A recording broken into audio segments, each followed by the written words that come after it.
Been on the air in Cincinnati, WKRP. Hey, how we doing, everybody? It's good to see you tonight. Thought we'd start it off with a little WKRP. I don't know why that was stuck in my head. Oh, hold on, I got an echo. How we doing, this always does this. Sorry about that. Thought we'd start it off with a little WKRP. I don't know. I was just talking about professionalism. And there's a good example. Everybody, hey, how you doing? I don't think I really need to introduce Sean from pectec. I think it's still echoing. Is it? Mine's muted. I don't think I really need to introduce Sean from unless pectec. That's me. I think it's still echoing. Okay, that was me. I'm sorry.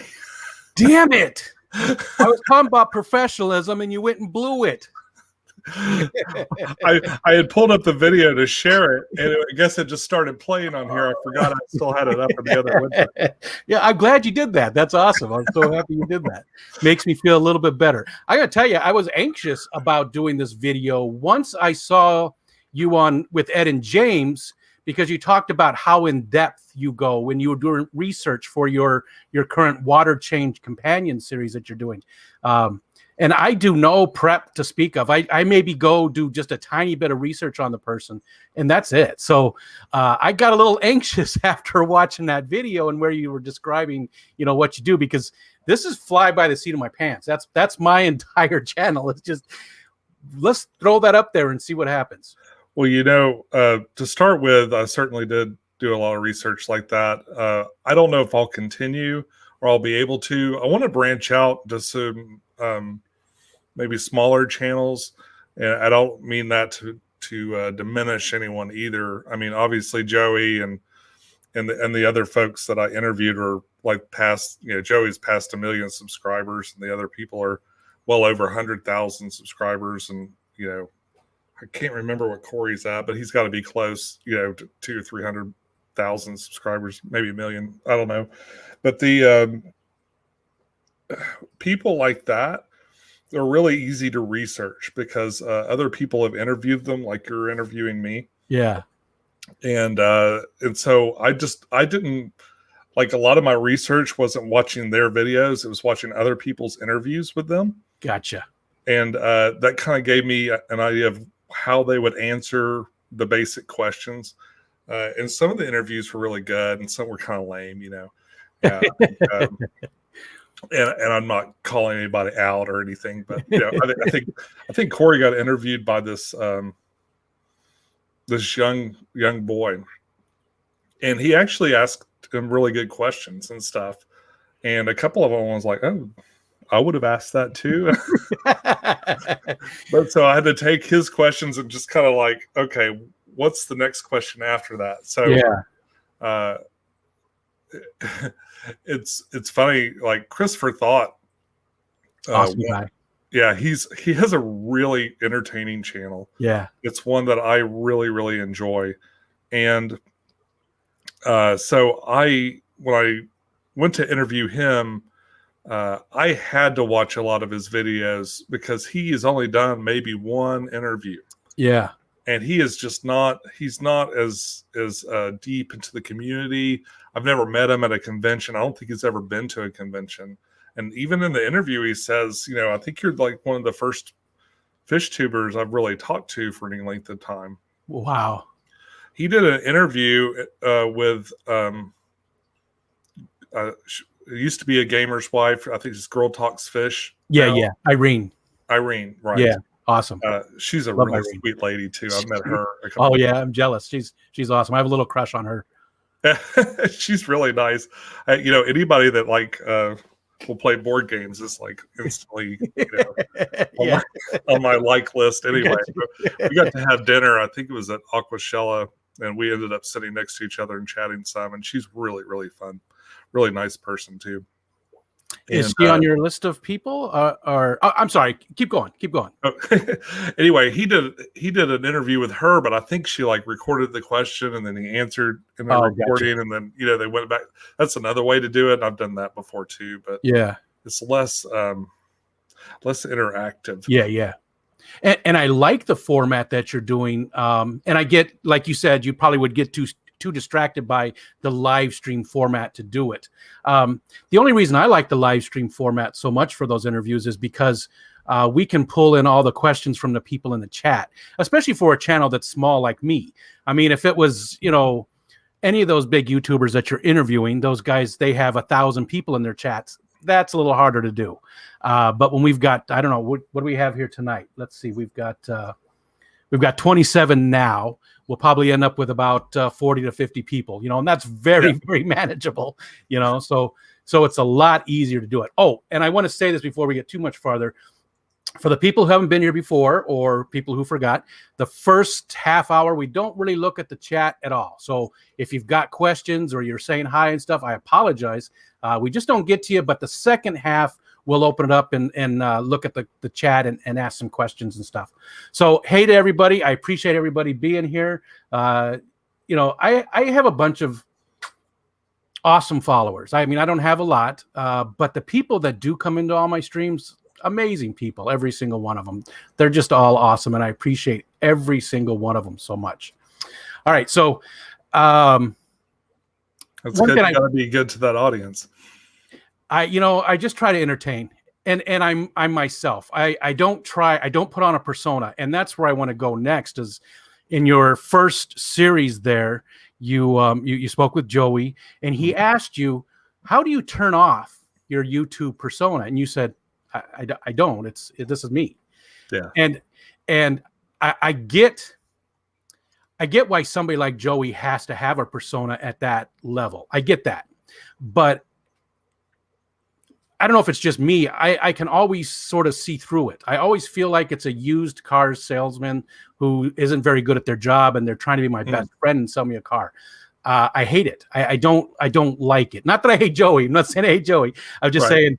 I can see that, and I don't like it. What I do really like is people like yourself, that you're not trying to really sell me yourself or a product or anything. Just like Bentley, I said the same stuff to Bentley last week, and to Ed, and to everybody I've had up. You guys are just genuine. You're just yourself. You're sharing information. You're entertaining, and you're just out there. It still helps your channel grow. I get that you want your channel to grow. I get that there's sort of a business side of it, but I really appreciate that it's just you know.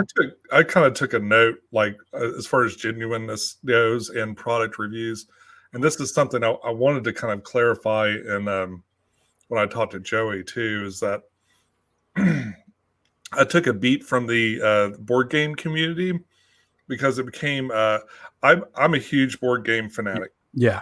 And I, in fact, most of the YouTube I watch, unfortunately, is probably is board game related. And so a big thing that came up recently, because board games, people don't realize this, but board games are in kind of a renaissance. Yeah. Oh, no. There are more board games made now than ever before. And most of them come in through Kickstarter, which is a crowdfunding site. And what the promoter, the creators will do is they'll, the people that make board games will send them to these video creators, and then they'll make videos to promote them just as they go on to Kickstarter and stuff like that. So this issue came up where people will call it a preview, or they'll call it a review, but it's not a finished game. It's not finished rules. It's got prototype components and stuff. So how are you really reviewing it? Yeah. So kind of this thing came around where they call it a preview. So, and I kind of took a beat from that. So, and long story long, if I get a product, I might not have a chance to use it. I mean, I don't have a huge fish room or anything. I've just got aquariums all over my house. So if I don't have a project to use on, say, a filter or something like that, I'll open it. I'll give you my first impressions, and we'll kind of just take a look at it. And it's just kind of like you came over to a buddy's house and he got something in the mail, and maybe you guys open it up and look at it together and kind of go, it has this. I'm surprised that it's like this, or it's neat that it kind of does this, and kind of go through it. I haven't read the instructions. I haven't used it, so I can't tell you if it's a great product or a bad product or anything like that. So a lot of if you see a brand new product that hits the market, and they're not a lot in the aquarium world, but when you see a brand new product that hits the market, if it's sent to me and I show it. I call it a preview, and I do that just because it's just an honest, out of the box evaluation without, I Gotcha. take some heat for that. Believe it or not, people are like, "You haven't ever used it. How can you talk about it?" It's like, well, I can see it. Yeah. I Yeah, can you're not walk it. telling them to use it or telling them what the good Right. parts I don't of care it if you in buy it or use. not. You're just telling them, hey, this is what we're seeing, and here you go. Honestly, Use it. Make up your own, I don't get a penny if you buy, if you Sure. buy 100 Google Plexes, Yeah. they'll never, you can even if everyone wrote them and said, Sean Peck is the reason I did this, I'm not going to get a penny for that, You might get a free filter or light or something, but that'd be yeah. about the extent of it. And people are like, oh, you get free stuff, so you're biased. It's like, well, maybe a little bit, maybe, but the stuff that I use is all stuff I would have bought. Yeah. And so if you see me using a video, at least, even if it wasn't great or didn't end up being great, it's something I would have bought and found out it wasn't great later. And a lot of times I'll circle back and talk about it. Let people know that it wasn't great or it lived up to standards or whatever. Yeah. Yeah. Gotcha. Most of the time, though, I mean, a lot of stuff works as expected. There's a couple of things that maybe weren't that great, but and I bought all those things. But it took probably 6 or 7 years. Well, maybe not that long. It took about 5 years of really grinding it out, like making videos, buying everything that I showed and stuff before people really started sending me things. Gotcha. So you've already, you've definitely, enough to know what is a good product and what isn't a good product because you've bought so many of them throughout the years. Right. Or I can kind of estimate, like I know all these aquariums with like the little filters built onto the back, I get how they work, and I know. Yeah. It's not going to be revolutionary. Right. A lot of times it's just a matter of aesthetics, and Gotcha. If it's something that I would like to have in my house, I'll make it. And if it's not, then I'll give it away. I'll unbox it and then I'll, maybe give it to someone. I like free stuff. I'm just saying. Yeah. I was going to tell you, I was watching one of your videos this morning, and you were talking about getting some plants and stuff. I'd be happy to send you some clippings or something if you want. Sure. Yeah, I have a whole tank that when it's half filled, that I just throw my clippings in, and sometimes I don't even know if it'll propagate that way or not. I'm learning. I've only been doing fish keeping for about 8 months, really. Well, I did when I was a kid, but that's cool that you're watching one of my videos, just trying to figure out what to expect from today, probably, huh? Yeah, I was sorting you out to see what you're up to. How big of a jerk is this guy? You've got a lot of tanks for somebody that's been doing this for 8 months. It really hit you hard, huh? Yeah. Oh, yeah. And again, I did it when I was a kid too. I had a few tanks when I was a kid. In the early 70s, but it was 45 years or so in between. And then I came back to it after I was retired. And I've got 9 tanks right now. My biggest is only a 75. It's that one I'm working on right now that's here. So we know that you like board games, and anybody who's interested in board games, you really should follow Sean on Facebook because he does a lot of really cool stuff with different games he's looking at and the painting that he does and the little city that you put together. I have another channel called Pectec Games. You can see it linked off my main channel if you're interested. And we could probably we can get somebody to throw that in there. I just like everybody. I have some awesome mods. Maybe they can throw that in there. I know I'm sub to your other channel as well, and watch that when you put up stuff. So, what other stuff do you like to do besides board games and keeping fish? And did I see something about an EP or something? Was that a joke, or was it really? Did you put out some music or something? I feel like I saw something about an EP. Okay, so there's another Sean Peck, and we're friends on Facebook, and it really confuses people. Oh, so for years I would Google my name just to see see what was there, see what was, if someone Googled me, what was on. And the first 3 pages are always this other Sean in LA. Oh. And he's a heavy metal singer in a band called Cage. That's hilarious. See, And he's actually really nice. So I think last year I looked him up on, I was at home furloughed and kind of bored one day. And I looked him up on Facebook and I friended him and I said, hey, we Sean's, need to stick together.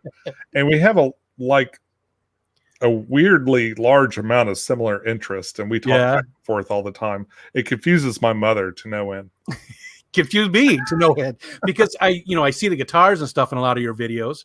Yeah. And a friend of yours told me that maybe you like to collect guitars, but you don't play them too much.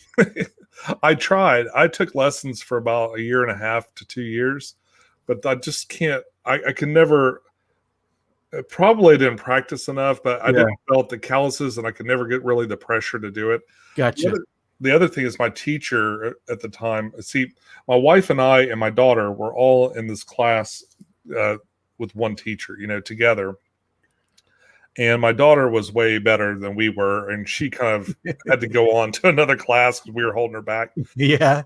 And my wife really wanted to learn to read the music, and that's kind of the way my teacher was oriented. And I'm more of a tabs guy. I have attention deficit disorder. Okay. And not to lean on that as a crutch or anything, but it makes it kind of difficult for me to read music and then execute it on the guitar. So I had a real hard time. I just play by ear when I play, and I pull one down and I'll, play a couple of things, but that I've learned, and I'll pull up a YouTube video and learn. I even have a ukulele and I play with that too. Nice. But my daughter also is pretty talented that way, and she plays the ukulele and guitar and stuff, and always singing. And I absolutely love it. Do you have a dobro? I thought I saw a dobro, the metal guitar. That's Kerrigan's, but yes. Okay. Yeah. As soon as I saw it, those are very, recognizable. And I don't know much about guitars at all. I just know dobros because of Leonard Skinner, actually. But there's a song that they talk about a dobro, so I had to go learn what a dobro was when I heard the term. So you like board games. So you don't make music. That's the other Sean Peck. What other kind of stuff do you like to do in your spare time? Well, you see, between videos and aquariums, that is your spare time. That's all of it. Like, I work a lot. Like, my job's very involved, and especially right now, I work for the movie theater industry, and we've been devastated by this COVID thing. We're trying to reopen in April. They brought me back in August. Like, I was furloughed from actually today, last year. It's the anniversary of my furlough. That's kind of hurt. From then till August, I was furloughed, and from August until December, it was kind of like we were just kind of fixing things, and it was kind of easy going and stuff. But now we're in hardcore update everything that's possible, like get everything ready to reopen, and it's been like everybody that's left, and I out process people I've worked with for 10 years or so. Almost everybody's gone, but so I don't have any help, and I was not our level 3. Let me put it that way. I wasn't the most advanced guy in our server group, but I'm having to do that kind of work. So, so you're IT stuff. You're in. Oh, I did not know that. That's what I did that's what I retired from. I was an IT guy as well. Oh yeah. I did not know that. That's where I was going to go. I was going to see if you wanted to expand on what you did there. So you do different networking and server stuff for a movie company, for Cineplex, Regal Entertainment Group, or Cineworld is the company that bought them in 2017. Gotcha. They still operate under the Regal name, and Edwards Theaters is part of that too. And yeah, we have some Regals around here. I don't normally go because the AMC is like, we live in the middle of nowhere, so the AMC is like half little half closer. the distance. Yeah. Oh, I think the closest Regal is probably like an hour and 40 minutes from us. So that's cool. I didn't know that. I didn't know that you were IT related. I did hear that you were working, that you work for the movie companies, but I didn't know you did IT stuff. And that's funny because Bentley is also IT. He does, different testing stuff, Bentley Pasco, and he was just my last guest. So it's been a very, and I was on multi-tank aquariums, multi-tank addiction. Sorry. I was on his stream on Saturday right before Bentley. He also was an IT guy. So there's been a lot of IT guys lately. It's high stress. Aquariums are a great component to fight stress. So I guess maybe, yeah. I don't have any stress anymore. I just I good. need something to focus on. That's what mine is. It gives me something I can definitely focus on and takes up a lot of the time in my day. So you've retired? Yes, I am retired. Yep, 3 years ago. Lucky. I like it. It's a good thing. It's fun. I do have a lot of time. I'm sorry? Are you in Florida? No, upstate New York. Upstate? Okay, the opposite. Yeah, about as far as you can get. In fact, I live right on Lake Ontario. It's right out. It's right there. I mean, so I could paddle to Canada if I wanted to. So I'm about as far north as you can get. Well, I mean, obviously Maine and Vermont and everything, but there's only about 30 yards of land between me and the next bit of land is Canada. I was a Yankee for about 4 months. Yeah. My wife and I, my first wife, the devil, she Yep, yeah, one of those. She was a graphic designer, and she got a job in Camden, Maine. Okay. And we moved from Georgia to Camden, Maine. Wow. In February. Culture shock, weather shock. Everything shock. Yeah. So we pulled into the apartment, and the snow is up to my knees, and we got pretty tall knees, and I couldn't park. But this grocery store right next to the apartment place was shoveled out. So I parked over there, and I went and bought a shovel. She went on into the house and started doing things warmed up or something. So I come back from this. I walked down to the little store. It's a neat little town, and I walked down the store and I'm like, okay, well, I need a shovel and boots. I didn't have either. Not even boots on. I tied my shoes, put them on my shoulder, and I'm walking back with a shovel. And I didn't know more. I mean, I was gone maybe 20 minutes or something like that. And I come back, and somebody had written in the crappy, in the muddy snow on the back of my window, move your effing car. You son of a bitch. Welcome to the neighborhood. I was like, wow, this doesn't bode well for none of that southern hospitality for you. I shoveled it out, and I kept looking over my shoulders like, if I see him, hit him with a shovel. Well, hopefully somebody saw what you were doing and were like, oh, okay, he's moving. And it was probably one of your. Find out they just left the note, and that was it. But did you ever meet any of your neighbors? Really? Did you ever talk to any of the neighbors? No. I wondered if it was one that you would, ended up talking to and became sort of friends with. Was there anything good about that area? It was beautiful. It was really neat. It was really different. I've lived in the South all my life, and it was a really kind of different, nice living on the water, like you were talking about. I really thought that was cool. Yeah, but it was so cold. And we moved away right when it was starting to look nice and stuff. 4 months. You didn't get to experience. The best thing about living in the North is very, very distinct seasons, right? Even in the Midwest, you get it, but upper Midwest, maybe Northern Illinois and Minnesota, but living here, there's the seasons in the South. I lived in Arizona, which really there is no seasons.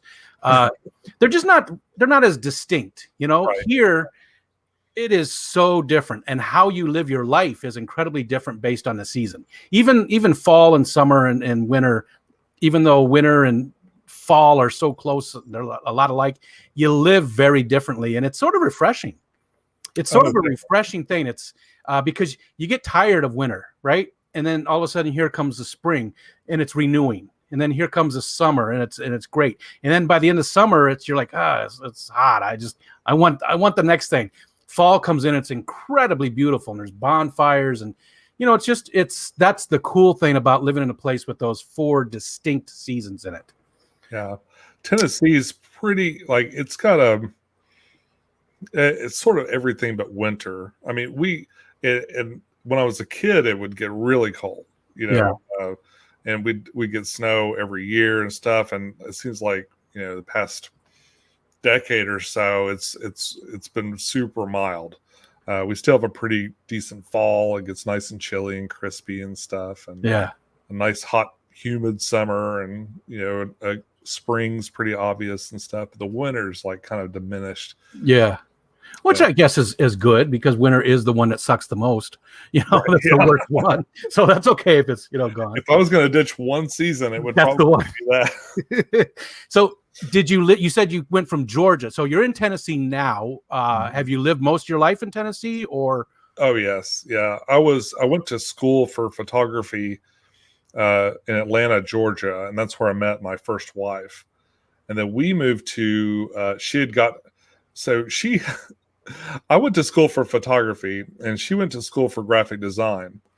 And she found it really easy to find work, and I mostly worked independent. So wherever town I got into, I just throw up some ads and I'd work. Gotcha. So I didn't work for a company, know what I mean? So she would find a job, and then we would go. So we were in Atlanta. She found a job at a place called The Game, which makes like sports hats and stuff, and shirts and jerseys and stuff like that. So we moved to Columbus, Georgia. And like I said, she was the devil. So she had a falling out with that place, and then found another job in Maine. And then, that's why we ended up in Maine. I could find no work in Maine as a photographer. And people, like, even trying to find a regular job is really hard, because people are like, no, you're going to move. They were right. Yeah. The photography, I wonder why it was so hard for that. Maybe because it's the middle of winter and nobody wants to remember that time. No, I don't want pictures of this. Let's wait for a few months. Well, we moved to a town that had a photography school. Oh, and that didn't help matters at all, because they were pumping out 100 photographers every couple of months. Yeah, that might have had something to do with it, just a little bit. Yeah, I got to learn, what working at Walmart is all about. Oh, that's horrible. It was terrible. Yeah, I've done retail, but it was grocery stores way back in the day. How did you go from photography into IT stuff? What made you switch? Okay. The divorce? No. Well, we ended up back in Knoxville, and I came here because I have my family all lived here, and we had a good support base, So, and then I ended up working at a place called Phillips Consumer Electronics doing packaging. And it was really I was an assistant for a bunch of people, and then this was my first corporate job. And we did all the packaging. There was this time period, I guess, in the late 90s, early 2000s, where they switched from Philips to Philips Magnavox to Philips Magnavox. Oh, gotcha. Like okay. My current wife and I, she worked in the photography department. You can see where this is going, right? And, my ex got a job there too. She was in the graphic design department. Well, she yelled at me right in the middle of, like, she would like to try to embarrass me in public, right? So we got in this huge fight at work. And I said, you know what? Life's too short. This other girl's cute.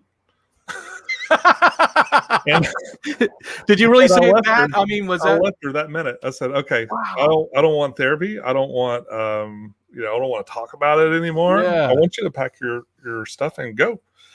And then Holly and I got married like a year later. Nice. But anyway, so I worked there in photography, but then Phillips closed. They closed down to move to Atlanta, and they didn't bring the photography branch with them. Gotcha. And so then I had to start my own business, and I opened up this. I'd also kind of gotten licensed to become a private investigator. Oh, wow. Yeah, so I had to open up my own business all of a sudden, right? So I got licensed for the PI stuff, and I was like, well, I can do that, but I can also do the photography. Phillips gave me a mega deal on all the equipment. Like I was buying stuff for pennies on the dollar. Oh, A lot nice. of stuff that they had already paid for, they just gave me. And this is like, Wow. I'm talking Hasselblad, Sinar Braun 4x5 cameras, and like really good stuff. No digital stuff because digital was just coming around. Yeah. But the probably some of the nicest film stuff at the time.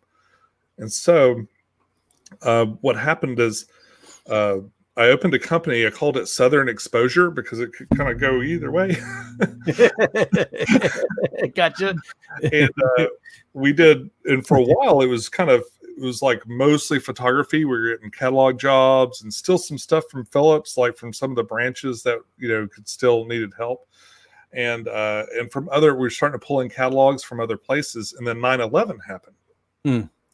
And after 9/11, all like the first thing to die when a market kind of starts to crash is the art, artists and advertising.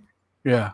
So all that photography work evaporated, and I'd pre-bought for a couple of jobs that failed film.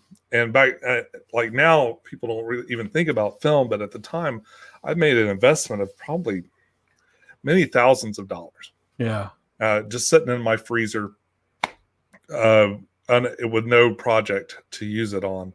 And so I talked to the PI, some other PI companies, and I started just getting work third party through them. Gotcha. So I started getting everybody else's like work they didn't want to do. Yeah. Oh boy. Some interesting stuff there. I bet you got a lot of stories there. That's probably you should do a whole channel just on those stories from back in that time. The things that you've discovered and found, and who was doing what to who or what. The short version is it went on for maybe a couple of years, and I got shot at, and I decided that it was too dangerous and not worth the money. Gotcha. And I'm sitting there late at night, after it happened, a hand shaking, Yeah. a little bit of whiskey, and this commercial comes on for Tennessee Institute of Electronics, and I thought, you know what, I can program the time on my VCR. I'm the only one in my household that can. Good old tit. So maybe, so maybe I'll join the tit. And so I got in there, and I did a associate's degree. It was like a year and a half, and suddenly I was a IT person. Yeah. And I did desktop support for 15 years, and eventually got smart enough to get into server operations. I specialize in virtual machines. Gotcha. VMware and all that. Yeah. All that junk. That we followed a sort of similar path in that. I went to a tech school as well, got my associate's degree, and I don't remember what the actual name of the degree is, but it's a huge name, it's all stuff. And applied science, blah, blah, blah. Yeah, that's it. Yeah. And I worked for State Farm Insurance as an IT guy in one of their 3 massive IT buildings. It was like 3 football fields of cubicles in each one of them. And they had one in Arizona, one in Texas, and I don't remember where the other one was. Maybe it was Florida. That doesn't. They tried to stay away from the coast, so I don't remember exactly where they. Anyways, I did that, and then moved from Arizona out to New York and got some jobs. I was a web developer. I went up the ladder. I was doing networking and stuff. And you know what? I started to really dislike it because I wasn't dealing with anybody except my other IT guys. I sort of miss face-to-face interaction with other people and helping them and stuff. So I actually took a step back and went back to the break fix help desk side of things for the whole last 5-6 years of my career. That's what I did, and I was happy with it. I loved it. just going to people's desks, drawing up documents on how to copy and paste, things like that. I just absolutely loved it. And the stress level was incredibly low. Well, that's interesting, though. We went through the sort of the same path on that too. I lost my train of thought. I should have not shared my side of things. So you've done IT stuff for how long now? About how long you've been doing it? Probably 17 years or so. Yeah. And you like it? No, I don't like it. Not at all. I'm just kidding. I like it some days, and some days I don't. Okay. Like today I was building Linux appliances, and I don't like Linux at all. And yeah, I really hate it. There's some things I really like. Like I like VMware and making virtual machines, and the stuff I know how to do, I like a lot. Yeah. The problem in IT is you're constantly on a growth cycle. Yeah. Or you're supposed to be in this constant state of growth. And yeah, I'm going to be 50 next year, and kind of just, I don't know. Maybe I'll go back to help desk too. See, that's what I did because, I had to help somebody the other day, and I was just like, oh, you can't get to your network drive because you're not on the VPN. God, I miss like being smarter than everyone else. Maybe that's what it was. Maybe that's because they're coming to you for help. I miss that part. I hate being the dumb one. Gotcha. Well, I'm used to that, so I'm okay with that. But I did like helping people. Most of the time they're very thankful.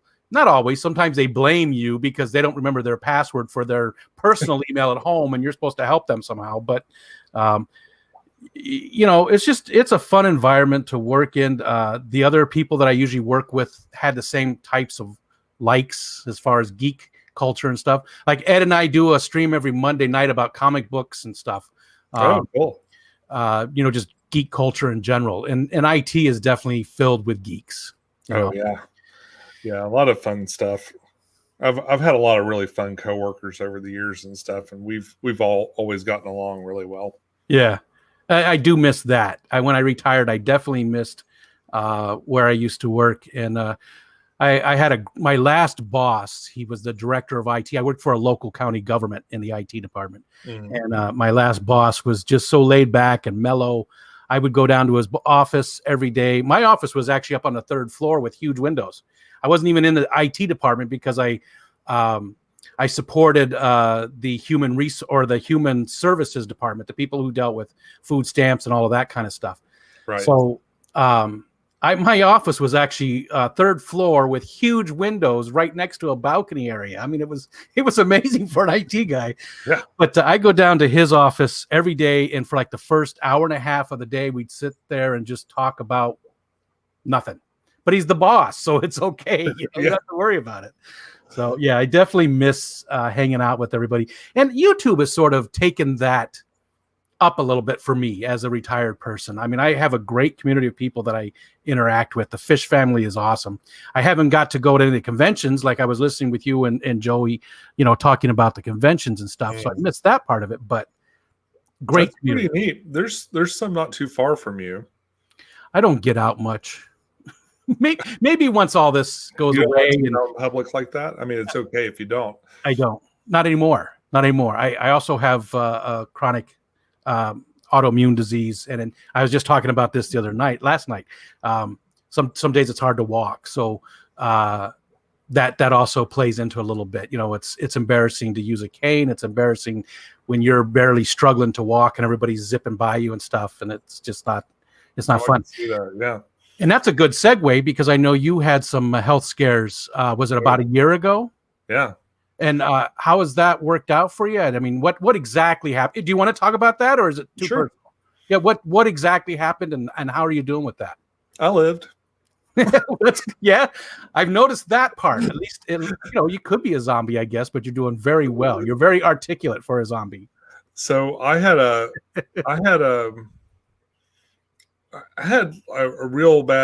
was having real bad chest pains, like right before work one day about a year ago.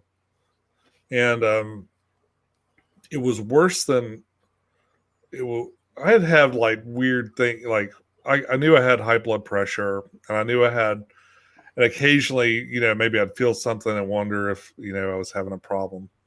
But this time was like, this was bad. And I was starting to sweat Mm. and get chills. And it was different. It Yeah. was noticeably different. And my wife, drives me to the hospital. And at first they're like, well, we don't really see anything. You didn't have a heart attack or anything like that. But then they do an enzyme test. I guess see what happened. See to kind of judge if you've had a heart problem. And my enzymes were very elevated, Mm. like someone that had a cardiac issue. So Yeah. they put that little probe in through my. Oh, I still have the scar. They put a little probe in through my wrist and then ran it all the way up to my heart and stuff. And they're doing this, and I'm laying on the table. I'm scared to death. They're like, well, there's a 1% chance that you won't make it. I was like, I'm just going to get my board games. Priorities. I'm not worried about. But Kerrigan makes one YouTube video, and there'll be people over here picking through all the tanks. They'll be gone in half an hour, right? Yeah. Ed and James just come and take them all. But the board games I was worried about. So I painted a lot of those. Yeah. You definitely. I could tell there. A lot of them are a labor of love. I can see it. Yeah. But and it's funny, on the way down, I was like, what am I worried about? Like, I've got probably better than 1% anytime I get in the car. I'm that bad a driver. But so anyway, I'm laying there on the table, and it's funny because it's just like, the TV shows where you see they're doing surgery, but they're talking about like their kid's soccer game. Yeah.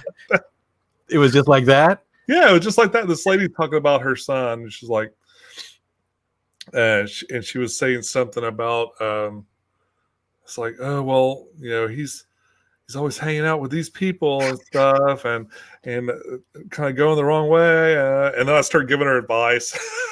All the while I'm watching the doctor like put this probe into my heart and stuff. And it's like this little worms crawling, mechanical eyeballs creeping through my body, looking at stuff. And could you feel that part up here in your chest, or maybe? I couldn't feel any of it. Okay. I kind of felt some pressure on my wrist because it came in through here, went all the way up through my arm, and then down into there. But wow, that's amazing.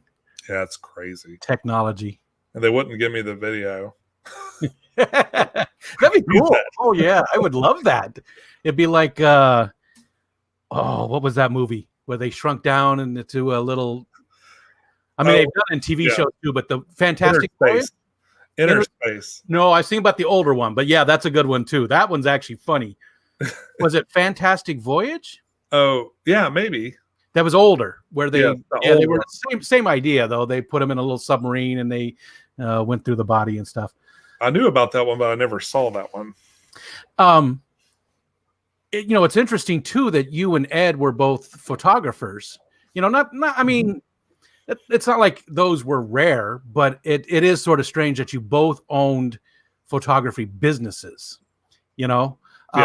Does that have anything to do with how you guys met or anything, or how did you and I just totally changed the subject here on you, but Ed and I met in the comments. Gotcha. Of my videos and stuff. Gotcha. You found out because it said Chattanooga on it. Gotcha. So you knew that. You know what? I totally took off on the. Let's go back to the health issues. I for some reason I saw Ed's name in there and I was thinking, oh, how did you guys meet? So they found out that what? What did they find out when they actually did the probe? Well, there's no heart attack, and there was very little blockage. Like I think there's a little bit. I might have a little bit of a circulation issue, and but I just kind of then they went like I vaped at the time, and they went crazy over that. Like it was, like they were just pounding. Don't vape. Yeah. But at the time, I was taking like the lowest vape you could buy and zero and mixing it together. So it was kind of like a waste of time anyway. So I just didn't vape anymore. And what's funny is I had no physical side effects. I'll probably always like a little bit crave a smoke, like that. But for the most part, I've had no side effects and I haven't felt any urge to touch it again. So So that's good. I have heard that there was a lot of, I shouldn't say a lot. There was some people that had those same type of symptoms from vaping, even young kids with no other. I don't mean young kids, but like 20s and with no other Children. symptoms, any health issues or anything. What was that? I missed it. Little children and their Yes, 8-year-olds, out there vaping. Those kids were having some the same type of issues, and it was a certain brand, I think, that was causing it. Well, the marijuana ones were especially causing issues that year. Is that maybe that's what it was? Maybe I'm getting them confused. Like, yeah, the one was with THC in them and stuff. Yeah, and obviously that's not what I had, but they. What do you mean, obviously? Yeah, I mean, it's a not lot obvious. of them were getting emphysema and stuff like that. They had like some different problems, but so I just put that down and I didn't use it anymore, and I've started working out like since August. Right, your birthday is when it always you're like, oh yeah, I need to do better. So I've been trying to work out just about every day during the week. Still can't lose weight. Maybe I need to like switch to salads or something, I guess. Yeah, I guess diet is important. I have a cravings for fried chicken. Fried chicken and biscuits have killed every diet I've ever had. Yeah, you can tell you live in the South, definitely. Oh man, I put gravy on everything. So you really? I thought that was a stereotype. No. It is, but it still is true. There was a skit about that, about the gravy. I can't remember what it was. It was also maybe on SNL or something. What was that? I missed. I was looking down. You said also I'm barefoot, so there's two stereotypes. Oh, well, so am I. So I don't ever wear shoes. I hate wearing shoes. Me too. So, but since you haven't had any issues. Obviously, it's been going good, and yeah. Nice. I think knock on wood, everything's great so far. So good. Maybe that was kind of the kick I needed to try and at least be conscious, be more health conscious, and think about it more. Yeah, and it's baby steps. Some people, they just go on these crazy diets and they lose a ton of weight, but they fall off of it. When you can make just little changes and they become your lifestyle, and it's really it's nothing you have to put any thought into. That's when it starts to happen. I've heard. I mean, look at me. I don't know. Yeah. What do I know? I don't know anything about being healthy. So now let's go back to the Ed and James thing. So, okay. Was Ed the first out of that group that you met? The James and Ed and Bob Kaler, and right? You've met all those guys? So Bob introduced himself to me because he shops at the same store that I tend to go to. Okay. So he popped up and introduced himself to me and at least twice. So I kind of knew about him. I knew where he was. Ed and I talked back and forth in the comments a little bit, and then maybe kind of evolved on Facebook. I can't remember if I met James separately and then discovered that they were like a duo. Ed McMahon and Johnny Carson, or yeah. But which one's which? I think Ed is Ed. You think so? Yeah. Yeah, I guess. Sometimes Ed is Johnny, though. They switch. Yeah. Like when we did their show last week, is like, oh, well, we're going to do my show and then the other show too. Yeah, so. Yeah. They do some role playing there, I think. Yeah. But once I discovered that they were kind of nearby, I'm like, oh, well, come over and hang out. Because, I don't have a lot of friends I don't have any, aside from them, I don't have any local friends that are fish keepers. I mean, I've met a lot of people that I like at the stores that are real nice, but I've never had them over to the house or anything like that. Maybe one of them that helped me put up the aquarium, but then she moved away. So it's like, and Ed really loves board games. Yeah. So he had me hooked. Like, we were just chatting about Kickstarters and Cthulhu Death May Die and all these board games that we like. And James is super nice. And he came over and we talked about, aquariums and fish. We got him to play some board games too. So, I really, really enjoyed the trip you guys went to see Haley in Indianapolis. The video from that was just so much fun to watch. I felt like I was right there, and I felt like if I had been right there, I would have been very comfortable and just had a blast. And again, that's what I like about you. That's what I like about James and Ed, because there's that level of sincerity of just people being themselves. And that's what I love about my favorite fish tubers, or just YouTubers in general, is the ones that are just, I know I said that before, but just very genuine and sincere. And they're real easygoing guys, real nice guys. And that just makes a big difference, because there's enough stuff out there to make us angry at each other. So it's nice to, just hang out with somebody who even maybe politically isn't even a match. Sure. But you can put that aside and just hang out and have fun. Okay. I keep doing this. I keep losing my train of thought. I was talking about, do you play any games online? Any of your board games? Do you do any type of like Steam has that tabletop emulator, Tabletopia, stuff like that? Yeah. Tabletop simulators, I think another one. No, I don't use any of those. I kind of partway through the summer last year, I went through a phase where I was going to try and get my friends to play, but nobody really was, because you kind of have to learn another thing. Like, you're not just learning the game, you're having to learn how to use the programs. There's some subscriptions involved and stuff. Probably the closest that I did with that was one of my Patreon members. Like, for my Patreon, I do these one-on-ones. Depending on what level you're at is like the time limit. Although I never watched the clock or anything. Sure. I talked to this one particular person for like 2 or 3 hours at a time, just chatting back and forth because they're so interesting, Yeah. But my super producer Suzette and I played, and her husband played Azul the other day. So playing Azul with some people in Germany was really I saw neat. that. Yeah, I took a picture and put it on Facebook. But it's and when you said it's weird. I take a picture every time I go into a restaurant and I do that, like, and I also do it for my board games and stuff. One, to record for me, to record how many times and what I've played. And the restaurant one, like if you've seen the art in restaurants, I do these square photos in black and white.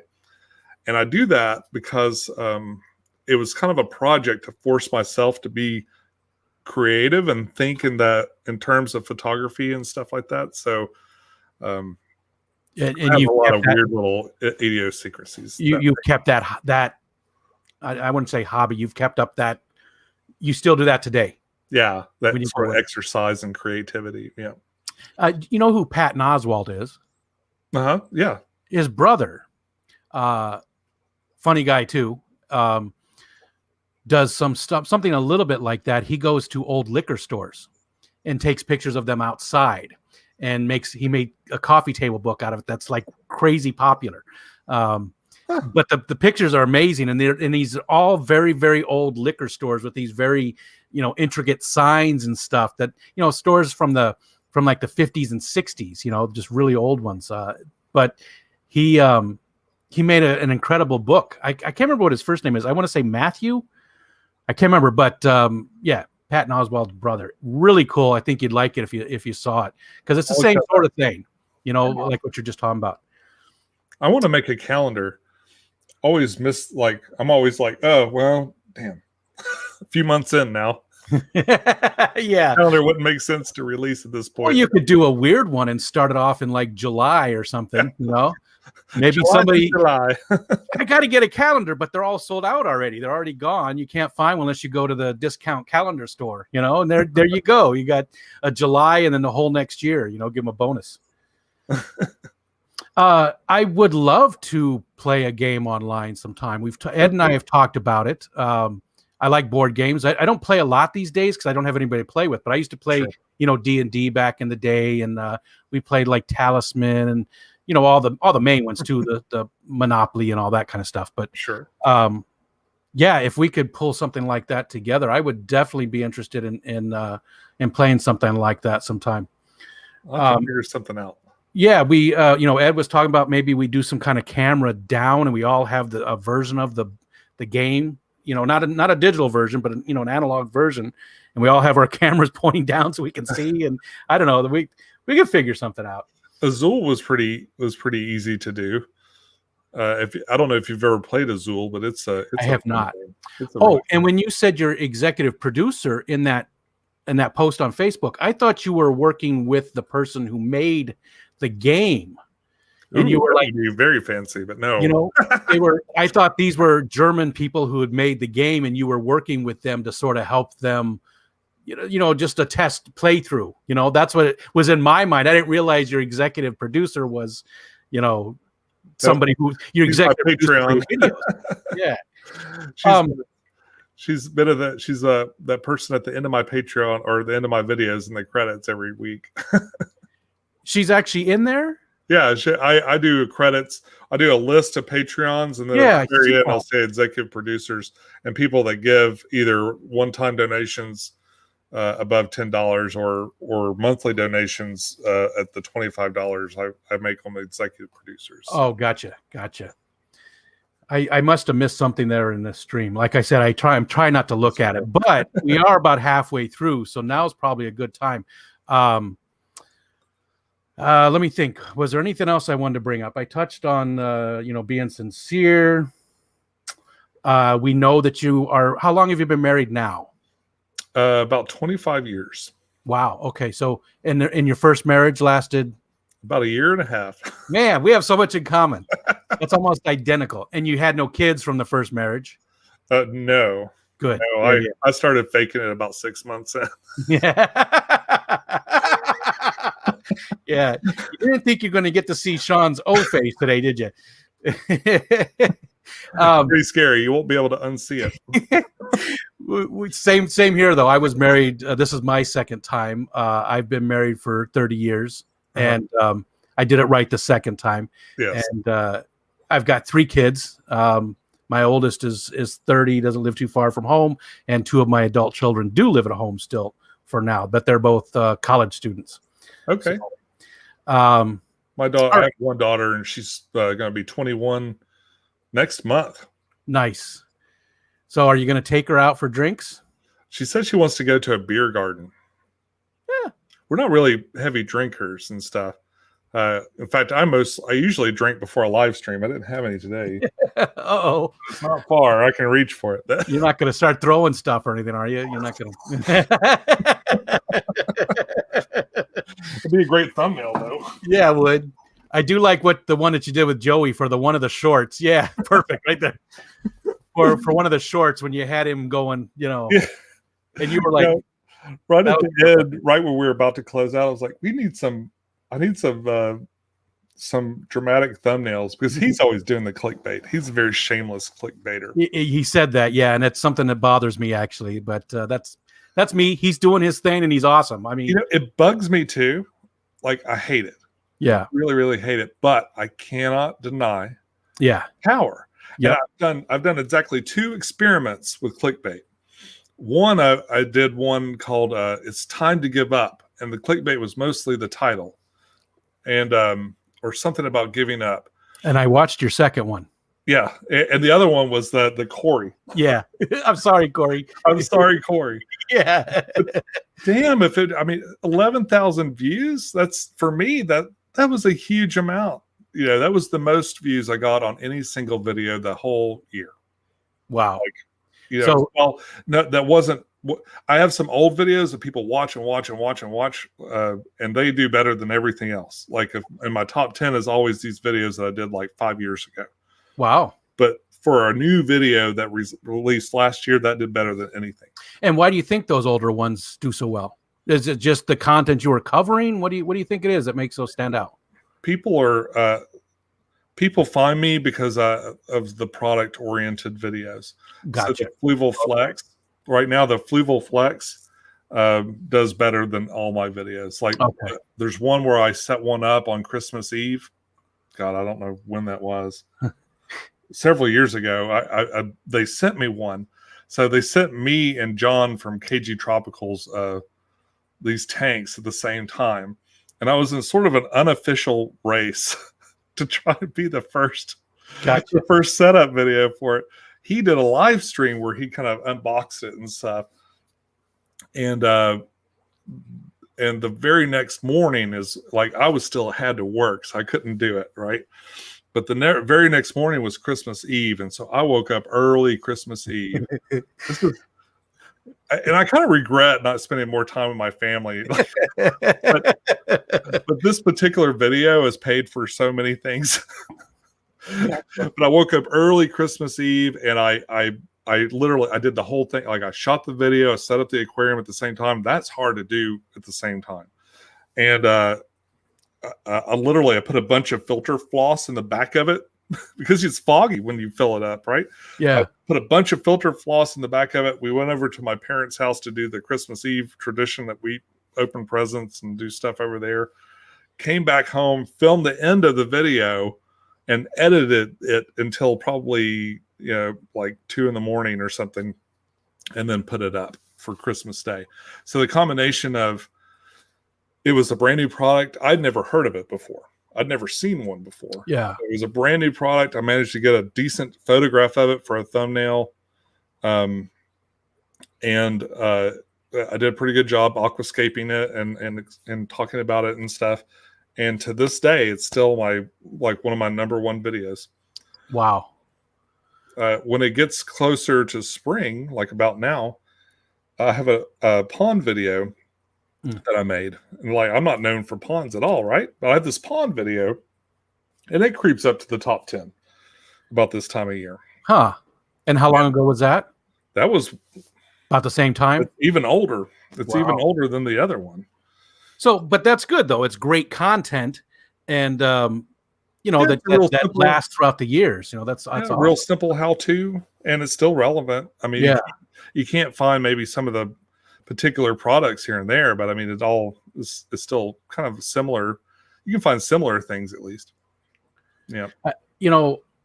I don't ever want to be the guy that does clickbait or any of that stuff, because I don't want to.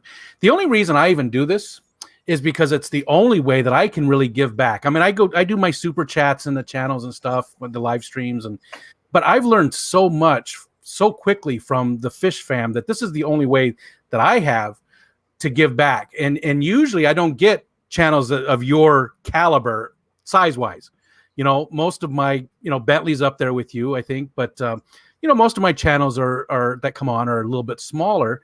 Sure. And I want to do this to help them expand and to grow and stuff. So the only reason I really want to have a decent sized channel is just that clout, So if I've got, even if I have 2,000 subscribers, maybe I get 100 people in my live stream, and 100 more people are going to go sub to that guy who's just started out. A good example is my buddy Mike, who's in the chat. He's one of my mods. He's my guest next week. I think Mike has 179 subs. He's got good content though, so hopefully that will help push him up a little bit. That's what it's all about for me. We were all low subscription channels at once. I started off with 2 subscribers, and one of them was me. One was my wife, and then my mom came in, and my daughter. Yep. And then eventually other people started showing up too. But I think it's easier for somebody like myself now because there is such a large fish fam, and all of my subs. I would hazard to guess that all of my subs are fish fam people. I don't think I have any organic subs, so to speak. You know what I mean? I think everybody that is subbed to me is because I go into other streams and I interact with all the people in the other streams and have a good time. And I think that's how you're discovered, huh? That's the other streams and stuff. Yeah. Yeah. And, I have been up on a few of the other streams, some of the other channels and stuff. And, I think that's where all of my subs came from. So, all right. So anyways, let's go ahead and open it up, you guys. And again, hey to everybody. again, I apologize for anybody that came in late. We didn't look at the chat at all for the first, I guess it's almost a half an hour, just over a half an hour. We didn't look at the chat at all. So if you've had questions or you've made comments and we didn't answer them or talk about them, I apologize. But that's sort of the focus. And now's the time. If you've got questions or just want to say hi or I ramble on a lot too. Yeah, I see, me too, and I love doing that. And if you want to see Sean's O face again, I mean, anything that you want, let's now's the time to ask. You have to get my OnlyFans for like the whole thing. And if somebody could throw up the OnlyFans link there, that would be great. If you find one, it's not me. Well, maybe the metal guy, maybe, you know, maybe he's doing one too. All right, so let's see. Mike, yeah, I didn't know how many you had. I thought you were like 179 or something. 168, Zen Ginger said. So, yeah, Mike is awesome. Mike's a great guy. Mike used to go by Grumpy Mike, and he was never grumpy. So I always felt like it was misnomer. Yeah, it really was. It was false advertising. I was always so disappointed that I didn't get any grumpiness. Let's see. So give us some questions here. What do we need to know about Sean? We touched on just the basic, and that's my normal format. That's what I do. I just, most of that information is probably already out there. But it's just a way for us to have a conversation. And for me, it's very selfish, to be honest. These things are very selfish because I get to learn more about you awesome people. You know, Bentley, Pasco. Well, if you don't know certain things, the odds are other people don't know certain things. Sure. I've never gone on the internet and complained about my ex-wife before. So we got new stuff. That's awesome. We know that his ex-wife is the devil. Do you want to say her name? No. Okay. Don't say her name. And don't say it 3 times in the mirror. What was that? It's kind of like Candyman, you know. She's standing behind me. You know, it's funny. Last night, my kids came in, and I don't know if my door is open. The dogs always open it up. I can't even tell looking at it. But they put a really creepy baby doll here, and my daughter was standing in the window in the door with a mask on, just standing there looking. I didn't even realize it, and nobody said anything in the chat. Nobody saw it. They did all kinds of stuff back there with the lights flipping on and on. And all right, here we go. I still don't know what's wrong with you people. Let's see. Do you play? Ricky from RB Animals would like to know if you've ever played Hero Clicks. Oh yeah. I still have my hero clicks because I'm a hopeless hoarder of things. Ricky's big into it. I know he said he's been playing lately. And I played Mage Knight too.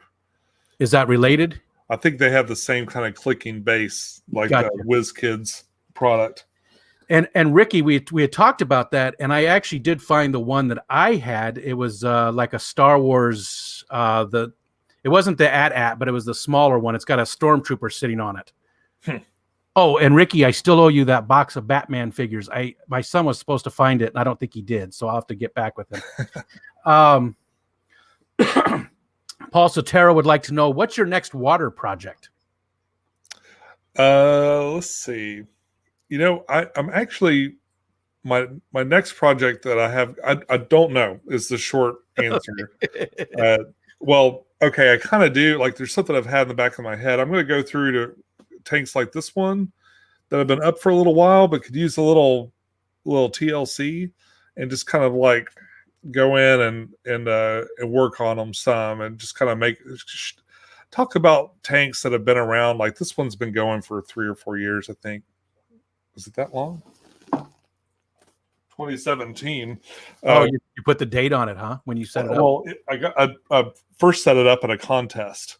Oh, gotcha. Fluval Aquascaping Live 2017 is what that says there. But I'm going to go through and probably refresh like a couple of these smaller tanks and stuff that I have, and talk about that. But my next project that really no one knows about yet, or I haven't talked about it very much, is a terrarium. Oh, so you know that company Custom Aquariums? No. There's a company called Custom Aquariums, and they've worked with a lot of YouTubers, me included. When I did my big tank, they gave me like a big discount on the seamless sump. that my sump that I have underneath there.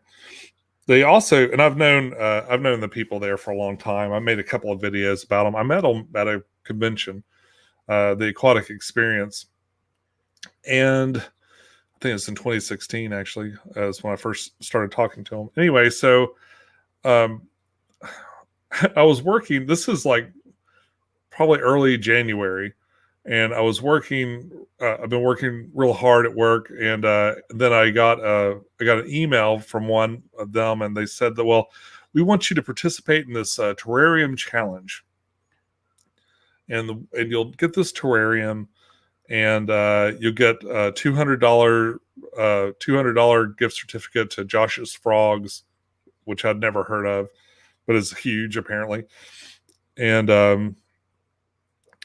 you'll do this project, and we're going to send you this terrarium, and it's worth like $300 or something like that. So I was like, oh, I didn't even really think about it. I went, sure, I'll do it. Yeah. And have you built terrariums before? No. Well, I built little terrariums. Like I know the process, and I was all set to build a bigger one, but I worked on it a lot through the summers, like when I kind of had all these projects. And I built a couple of little things, but I never. Nothing I want to put an animal in. You know what I mean? Yeah. But they're just like little projects to see. In fact, I'm looking at them now, and they're okay. Kind of boring without an animal in it, though. And so I was like, well, that's cool. But the terrarium they're sending me is I was picturing like an Exoterra or one of those glass cubes with the doors at the front. But what they're sending me is this other kind. It's called a vision cage, and those have been mostly. They're real industrial, and the kind of thing you'd put in like a terrarium store or the terrarium version of the crazy cat lady or crazy aquarium person that has just stacks and stacks and stacks of them. They're kind of meant to be stacked on one on another, and so to me, it's not the kind of thing I would really like put in my living room, but I didn't even look at it before I agreed to it. So then I looked at it later and went, oh, well, I need to figure out something different to do. But you're just so excited about the whole process. You didn't even think to look at it, huh? Yeah. And I was just like, oh, well, but I am real. I went from like kind of disappointed to real excited. And Serpe Design is somebody that I watch a lot. Tanner from Serpe Design, and he does mostly terrarium projects and things, and paludariums, and he does some aquariums and stuff too. Has a real neat animal room, but I can't do woodworking like he does. Yeah. So, but he made a crested gecko cage, and that's I used to keep herps a long time ago. I had bearded dragons and monitors and everything else, but way before YouTube and stuff, and so I've never kept a crested gecko, and they're real easy to keep. Like they don't, like if your house doesn't get real cold, you don't even really have to add a lot of heat to it or anything. So I'm making a crested gecko terrarium, and I'm custom doing the sides of it. And I'm going to I got Fluval to send me a light. That's another nice thing about making a lot of Fluval videos. You can just write them like, hey, I could really use this light, and they'll send you one. Yeah. But the big thing with crested geckos, like I've never seen anybody do this, right? Is they love dusk, like they're nocturnal, and they get real active apparently at dusk and dawn. And these Fluval lights, they can ramp up and down. Super dim. Yep. And I love that. And I've seen amazing things out of the fish. Like the fish really react to that. Yeah. So I want to do the same thing in the gecko tank. Oh yeah. I'm going to jam one of those lights in there. Yeah. And I'm cutting custom foam to go on the inside. Like I went to try and find other vision cage, people to be inspired by and stuff. And all these reptile people, man, it's just like they got a water dish and a hide and a fake plant sitting there. I'm like, that sucks. That is ugly as crap. It's like, I know you got millions of viewers, but what about somebody like what's his name? Chris Biggs? Chris? Is that his first name? The Mad Aquarist? Yes. Does he do herps too? I think he does. I know he's got so many different things, but I feel like he does. I know he's got some awesome different terrariums, but he's got so many isopods and arachnids and stuff. And I need to get back. Like, I met him in person at the Big Fish Deal one year, and I just fell in love with that guy. He is so funny. Yeah, and so interesting. he is. I've watched a few of his live streams and stuff. Like, I'll see that his live streams come up. I need to go and like really look at his channel some more.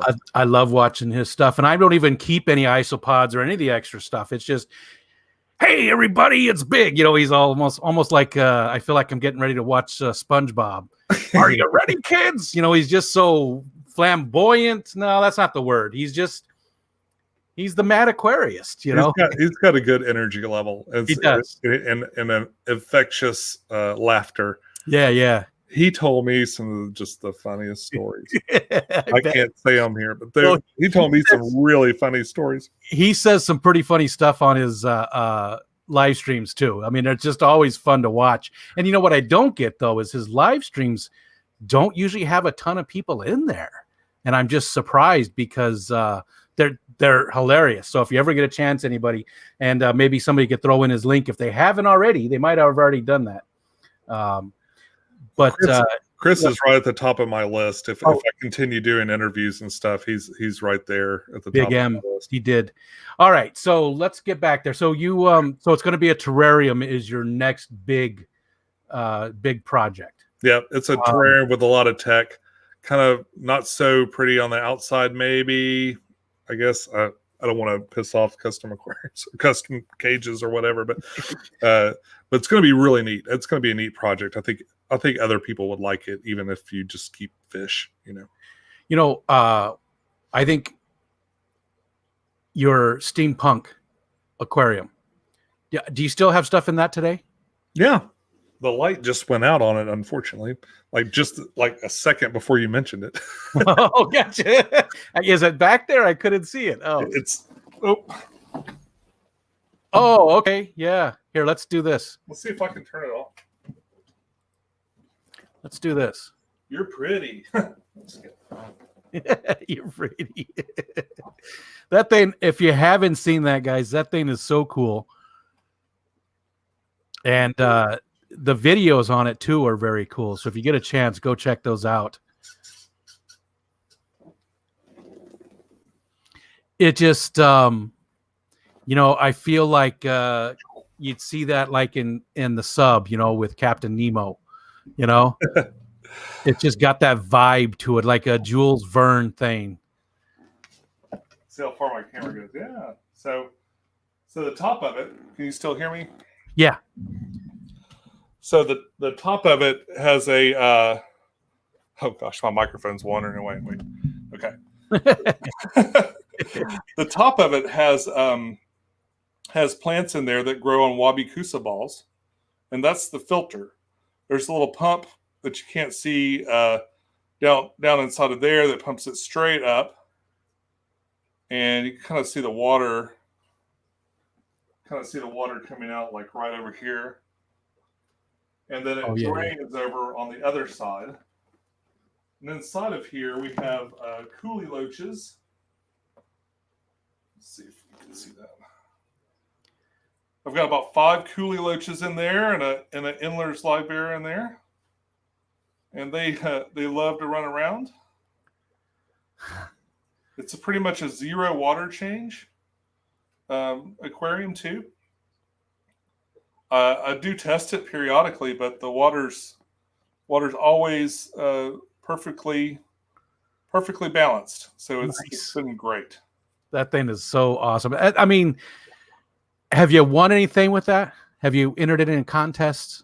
So when I built it for the the Big Fish Deal.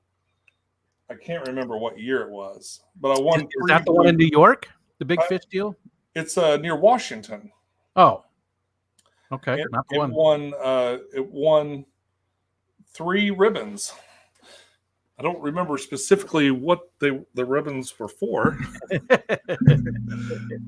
It's like, it's a pretty tank. It's a pretty tank. It's a pretty tank. So it's an awesome tank. And I don't think I've ever seen a more original take on it than that right there. And the first time I saw it, I was like, he built that? He put that together? I was amazed by it. It's incredible. It's just amazing. Well, again, like the woodworking part, I can't take credit for it. That was Holly's uncle. I went over there with some wood in hand that I picked up, and I wanted him to cut it because I didn't have the tools, right? So I had these like specific, I had even drawn out the dimensions and everything, and wanted him to cut it. And he was just like, well, this is crap.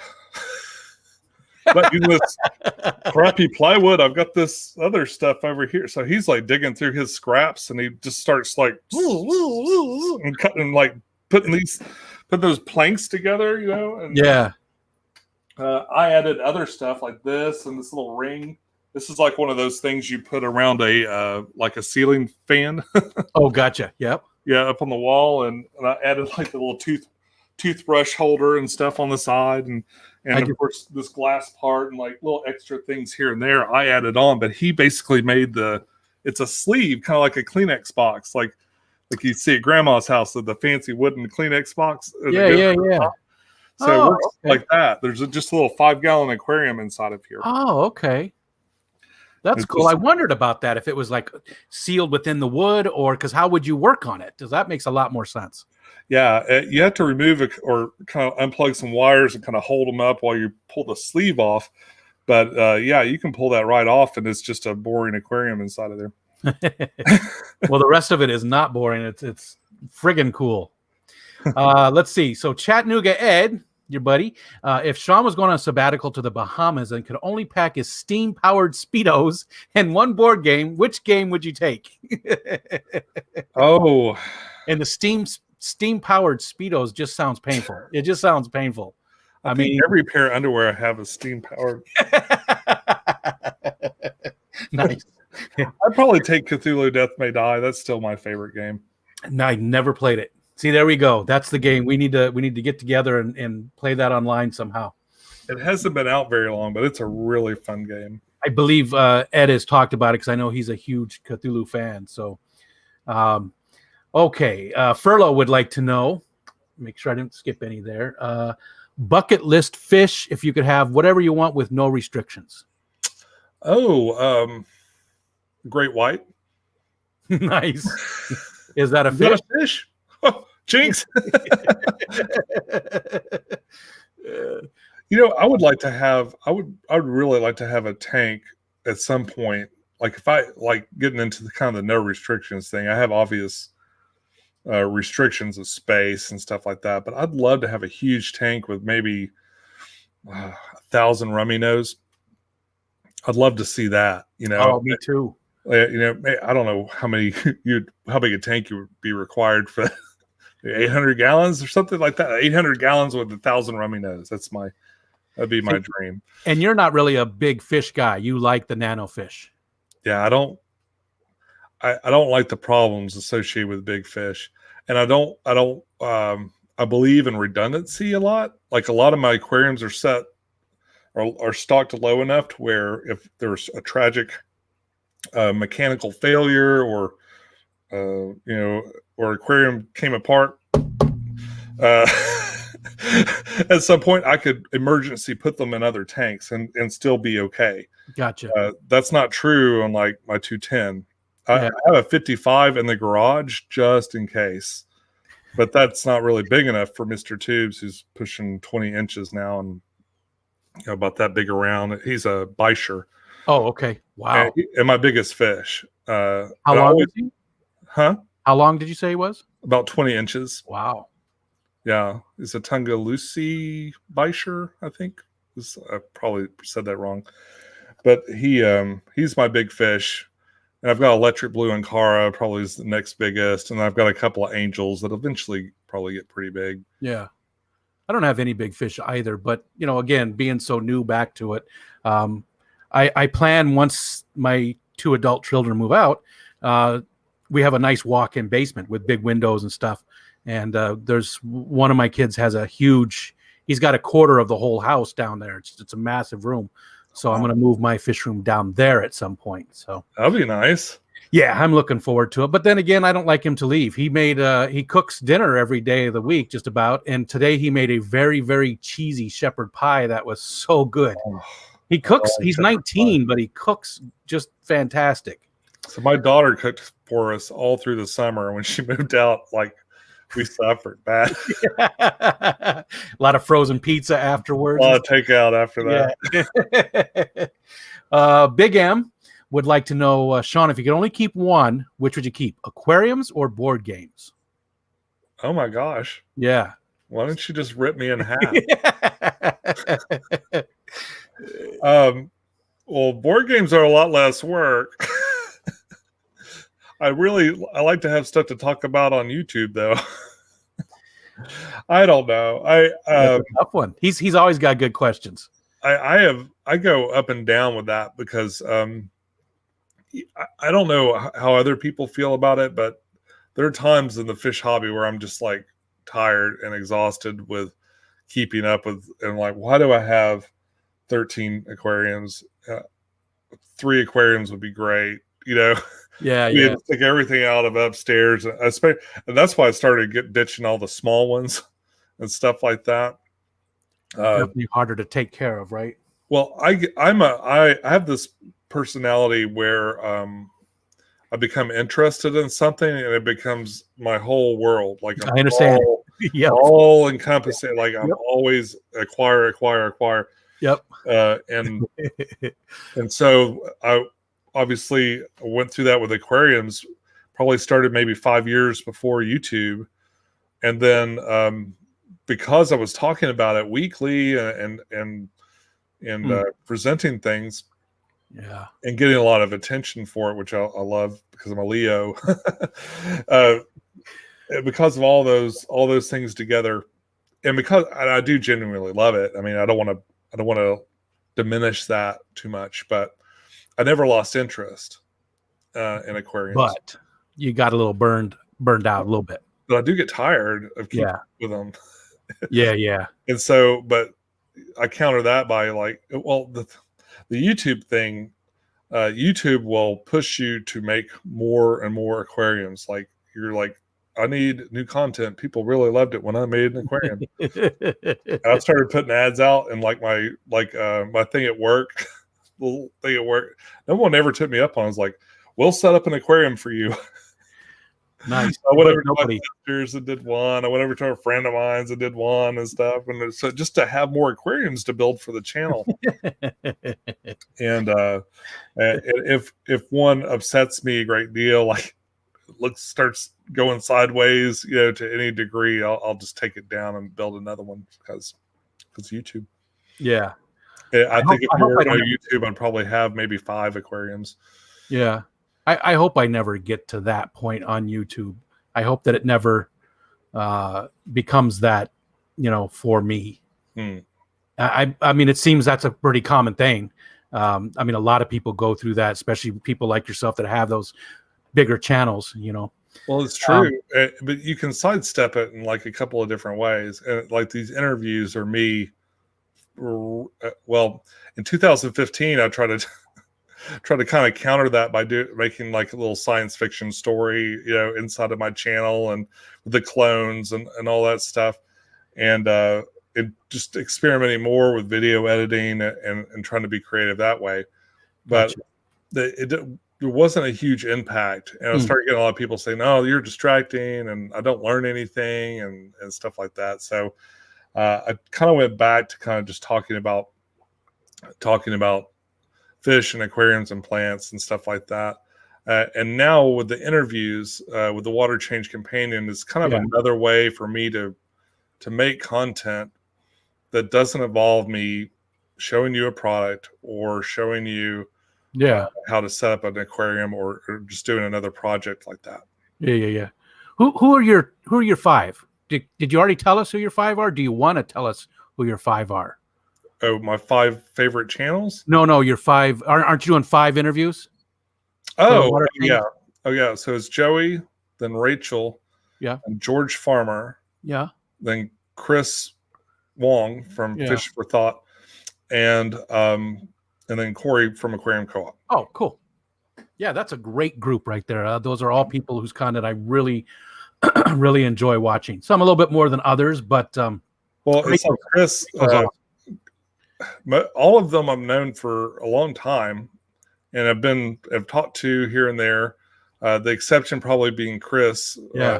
But he and I have talked in comments back and forth, and apparently he was a fan of mine, and he would come in and say nice. stuff all the time, and then I went to his channel. I'm like, oh my gosh, he's really super entertaining, and I've become a fan of his. You know, He is. Yeah. and Corey from Aquarium Co-op, like I've known him for years, and we've had real nice how you doing kind of conversations that when we met in person, but I've never gotten to talk to him for a length of time, and I found him pretty fascinating. He was a really good interview. I can't wait for all of them. I can't wait for Rachel coming up. I've been watching the short so far, with her.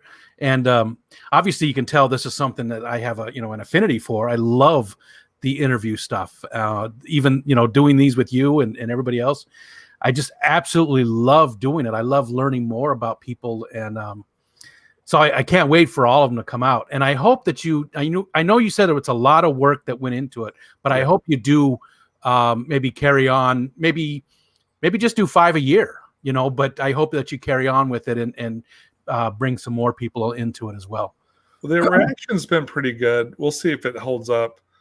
6 weeks is a long time to have pre-made content. Yeah. And I've tried to stay out of the comments. I haven't done a very good job of that. Well, now I've got extra time because I'm not trying to do some project in. And why'd you try to stay out of the comments, just in case there was some negativity there, or what? I get bogged down. And every time I have Joey on, there's always a bunch of assholes come out of the woodwork. Sure. He's a little controversial, yeah. Yeah, and I understand that. Like, I know if you don't like him, I don't care if you like him or don't. I mean, honestly, if you don't care for Joey, if you watch the interview, you'll see that there's stuff that, whether you like him or not, it's great information to know. Yeah. Because he's in a position that very, very few of us have gotten to. Yeah. I don't know anyone else that has a fish that's been in Esquire magazine. Yeah, that was cool. Pages. I don't know anybody else that's been trending on YouTube for whatever that's worth. Yeah. And let me tell you, it's worth a lot of money. A lot of money. More money than I've ever made in a real job.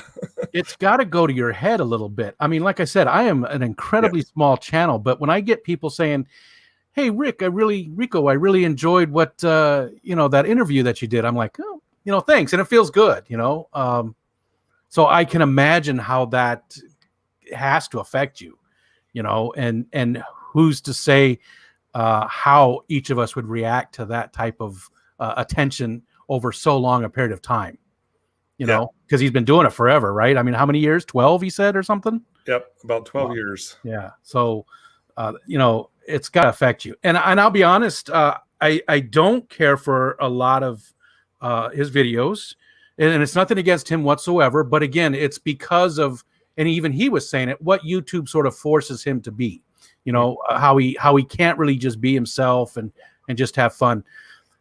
And that's why your interview was so cool, because we did get just to see him turned off.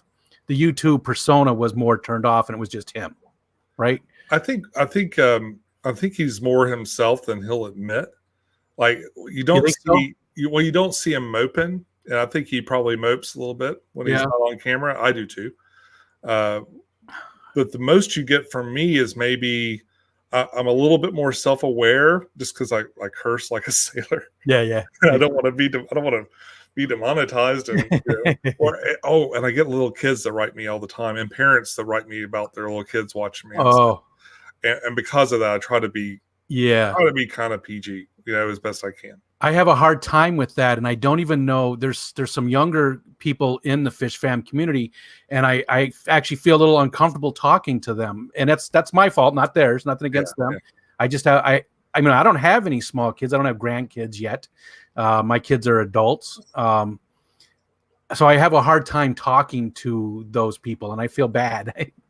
But Well, there's some really good ones, very young ones in our community that are 12 and 13 years old that are doing a great job. I always think I mean, you're a parent and I'm a parent. And Yeah. I think of things like that from the perspective of the parent. So there's a really nice kid named Toby Creates. He's very dedicated to my channel. He's always on there making comments and first and and doing stuff. And I've watched his channel because he was talking about his YouTube channel. I've gone on there and tried to be encouraging and make comments and stuff. And it came up. I think I made a video about introducing the water change companion, and his name came up several times as someone to talk to. And I'm trying to think. It's like, man, I think it would be okay to do and stuff, but I definitely want to talk to his parents first. Yeah. Because who's this like 50-year-old man and wants to talk to your son on the internet? Yeah. Well, we have a whole family, and I think they're in here tonight. The Farrells, Brienne. She has Brienne's Fish Fam. She does a really good job, and her mom and dad are also involved, and we see them quite often. So I like that we know that it's all of them, and that makes it a little bit easier to do that. Good. All right, let's see. Where it jumped on me a little bit here, so bear with me just for a minute. Sure. I'll dance. Chat froze my computer. Cthulhu Dice is a blast to play. You're distracting me, sir.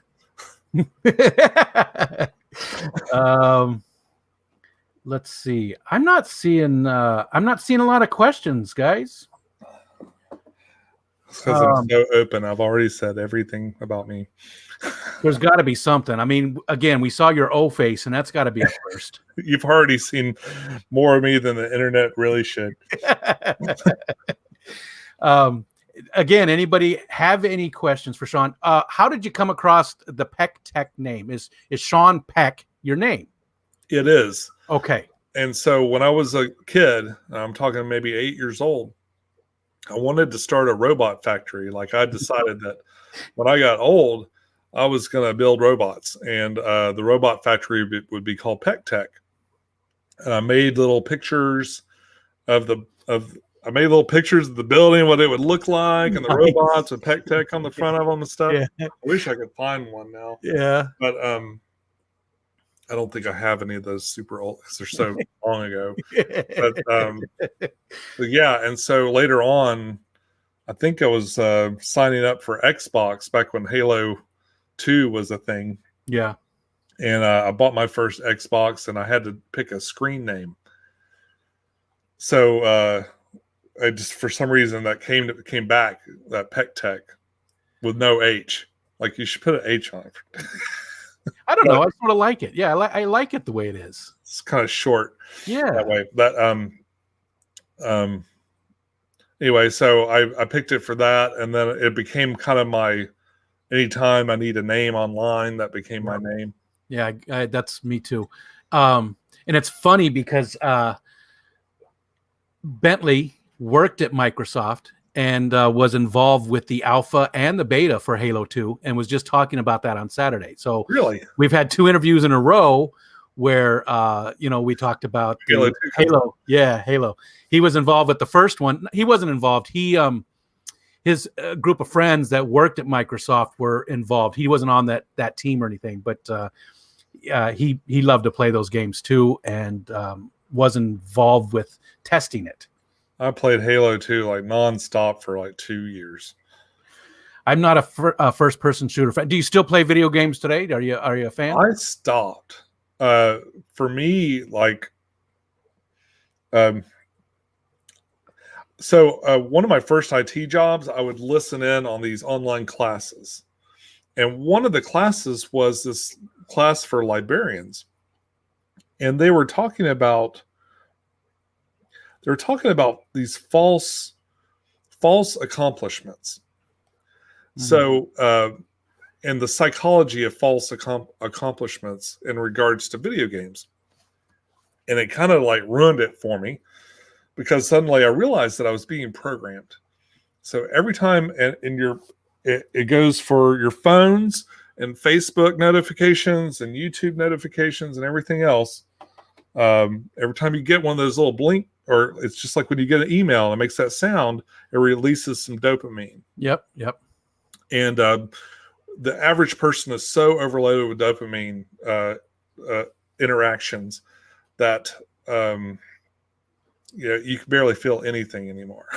Like Gotcha. You don't feel things at the same level that you would if you just kind of got off of all that for a while. And I've been trying to it's hard when you make YouTube videos to not be on here. I mean, it's another job kind of. I mean, it's a hobby and a job and something I enjoy. But that was part of my break too, is I'm trying to like minimize my interactions that way. Gotcha. It's like even with Facebook now, I post photos, I post things, but I don't look at anybody else's. Yeah. And it's not because I'm an ego guy or anything. It's just, I see things that aggravates me and I don't like being aggravated. I understand. And if I need news, I still, watch the news and stuff. I find out what things are going on. Yeah. I don't need Facebook. I don't need some weird guy I went to high school with to tell me about life. Yeah. And most of the stuff on Facebook is fake anyway. So I know it's all baloney. Yeah. So if I wanted a bunch of non-experts to tell me stuff, I got all of YouTube for that. I don't even have it on my phone, Facebook. I that way I don't have the notifications. I don't have Messenger. I have to go to the site to do it. So it minimizes how much I've used it. Yeah. I like to share pictures and stuff, and I've got friends and things, and it's a place for me to document some of my life, but I don't. But a lot of it's for me, and it's for me to help remember things. Yeah. I see somebody moving around behind me. Patty said, "Rico Stan, you read comic books. You can talk to children." Patty, don't you remember the one comic I talked about was called Sex Criminals? Just saying. Comic books aren't just for kids these days. They haven't been for a long, long time. Yeah. Jessica Jones was like one of my favorite comic books. Oh, here's a question. They dropped an F-bomb right in the first 3 frames. Which one was that? Jessica Jones. Oh, yeah. Okay. Yep. Yeah, they're definitely gotten a lot darker, but there's still other stuff out there that are good for kids, and we've talked about some of them. Actually, my daughter was up on a stream on our Monday night stream with Ed, and we talked about one of our favorite comics that we share is called Bandette. That's basically, it's made for young teenagers, like that 11, 12, 13-year-old age. But it's a great book that is good for older people as well. There's a lot of that type of stuff out there. It's just, I think it's harder today to find those types of things if you're that concerned with your kids reading those types of things. Ed wants to know if you could go to just one convention, which one would it be? Oh, of any type of convention? Yeah, he didn't stipulate. I want to go to Gen Con again. Gen Con's a big gaming convention. Yeah, never been. I've only been to Comic Con, and I didn't even get to go to Comic Con. My wife and my daughter went instead. I went to an anime convention at RIT. Oh, okay. That was it. And I'm not even really that big into anime, but my kids really were, so I took them. They were younger. Mismatched Socks was going to ask if your socks match, but you already answered that. Yeah, neither one of us are wearing socks or shoes. I have gone to work with 2 different kinds of shoes before. I have too. It wasn't even like they're real similar or anything. One was black, one was brown, and I was just really sleepy putting them on. And I didn't notice until I had to go over to the executive. I was literally walking over there and I stepped in a puddle and looked down like, damn, I stepped in a puddle. And I'm like, I've got 2 different shoes on. I'm about to walk into the CEO's office. That's hilarious. I did the same thing. Only they were very comparable. One was black and one was a dark blue, and they were both just slip-on regular shoes, and I wore them to work. And yeah, I didn't realize it until I was like halfway through the day. You have to stand right at the corner of the desk so they can't see both your feet at the same time. That's hilarious. Deborah Sanders said, children are a lot smarter than they're given credit for. They aren't afraid of asking questions if they don't understand. Yep. And what I was talking about before about the kids wasn't in any way talking about how smart kids are or anything like that. Again, I raised 3. It's more on my side of dealing with kids. That's all. Tom Patterson would like to know what music, with all the guitar talk, he never mentioned what he listened to. Oh, I listen to a lot of stuff. I listen to anything that's kind of well made. So it's like I don't really like country songs, but if it's a really nice, there are some country songs that are just good, and they're I can't name any because I'm on the spot, but are older or newer country? I like some of the older stuff. Yeah, same here. And I like so when I was into steampunk and cosplay and conventions, I started listening to all these kind of indie bands, and I interviewed most of them. You could see actually a lot of pretty good concerts that you'll never see anywhere else on my channel if you go down into the playlists and stuff and you look. Nice. That's on your main one or the gaming one? No, the main one. Okay, cool. I'll have to check that out. Yeah. I think my channel took a real sidestep. I got into steampunk and I was like, oh, people like fish. Maybe they'll like all this other stuff. And the answer is no. They absolutely do not want any of that on there. At least you tried. Yeah. And eventually I started working with a company called Steampunk Chronicle, and I started posting my interviews there to kind of calm things down a little bit. But I still loved to film the concerts and assemble the concert footage and stuff. And, some great bands like The Cog is Dead, Professor Elemental, who's he does chap hop, which is, he's a British guy that raps about steampunk stuff, and it's bizarre and funny. That sounds horrible to me, to be honest. I don't care for any kind of like spoken word or poetry or rap. I just don't. I've tried and I just don't like it. So that sounds absolutely horrible. It's kind of funny, which helps a lot, Yeah. Like you look up Fighting Trousers by Professor Elemental. Hold on. I want to just make a note of that real quick. Hold on. Fighting Trousers. Yes. But there's okay. There's I like fast music. Like I like stuff with a real thick beat. Gotcha. Not necessarily like rap music kind of stuff, but like I like stuff that's really quick. One of my favorite songs is Pain Lies by the Riverside. And God, who sings that? I'm drawing a blank. Pain Lies by the Riverside. And I like phone, you're useless. But and I like we'll see it in the chat, I bet. Yeah. I like a lot of fast-paced music. It's Gotcha. my favorite. So across the board, but just if you're going to listen to any type, it's fast-paced. Yeah. Gotcha. I usually go for that. I'm sort of seasonal. Like sometimes I'll listen to metal. Sometimes I listen to like the newer folk indie stuff.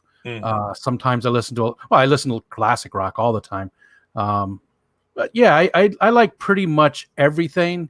And I used to always, back in the day when you downloaded music that maybe, wasn't exactly legal, I would ask my kids each weekend to give me a band that they've been listening to that they really enjoyed, and I would go find all the music by that artist. And we had like 90,000 songs on our home server. We had just a huge music library of stuff. My daughter too has been very instrumental in bringing me current. Yeah, it helps to have kids that are really into music. But it's funny because my oldest son, for the longest time, was very into classic rock. My daughter loves the Beatles. We share a Beatles tattoo. She's got Paul and I've got John that she bought me for Father's Day. It was a Father's Day present, so we got matching, tattoos. So, she's a big Beatles fan, and even my youngest son, he likes a lot of that stuff. He doesn't listen to anything I think that I wouldn't listen to. So, all right, let's see. I've got Roy Orbison as a tramp stamp.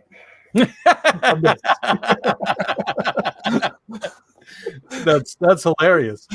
What was his big one? What was his big hit? I mean, he's had a few. But Pretty Woman. That's the one. I wasn't thinking of it. Pretty Woman.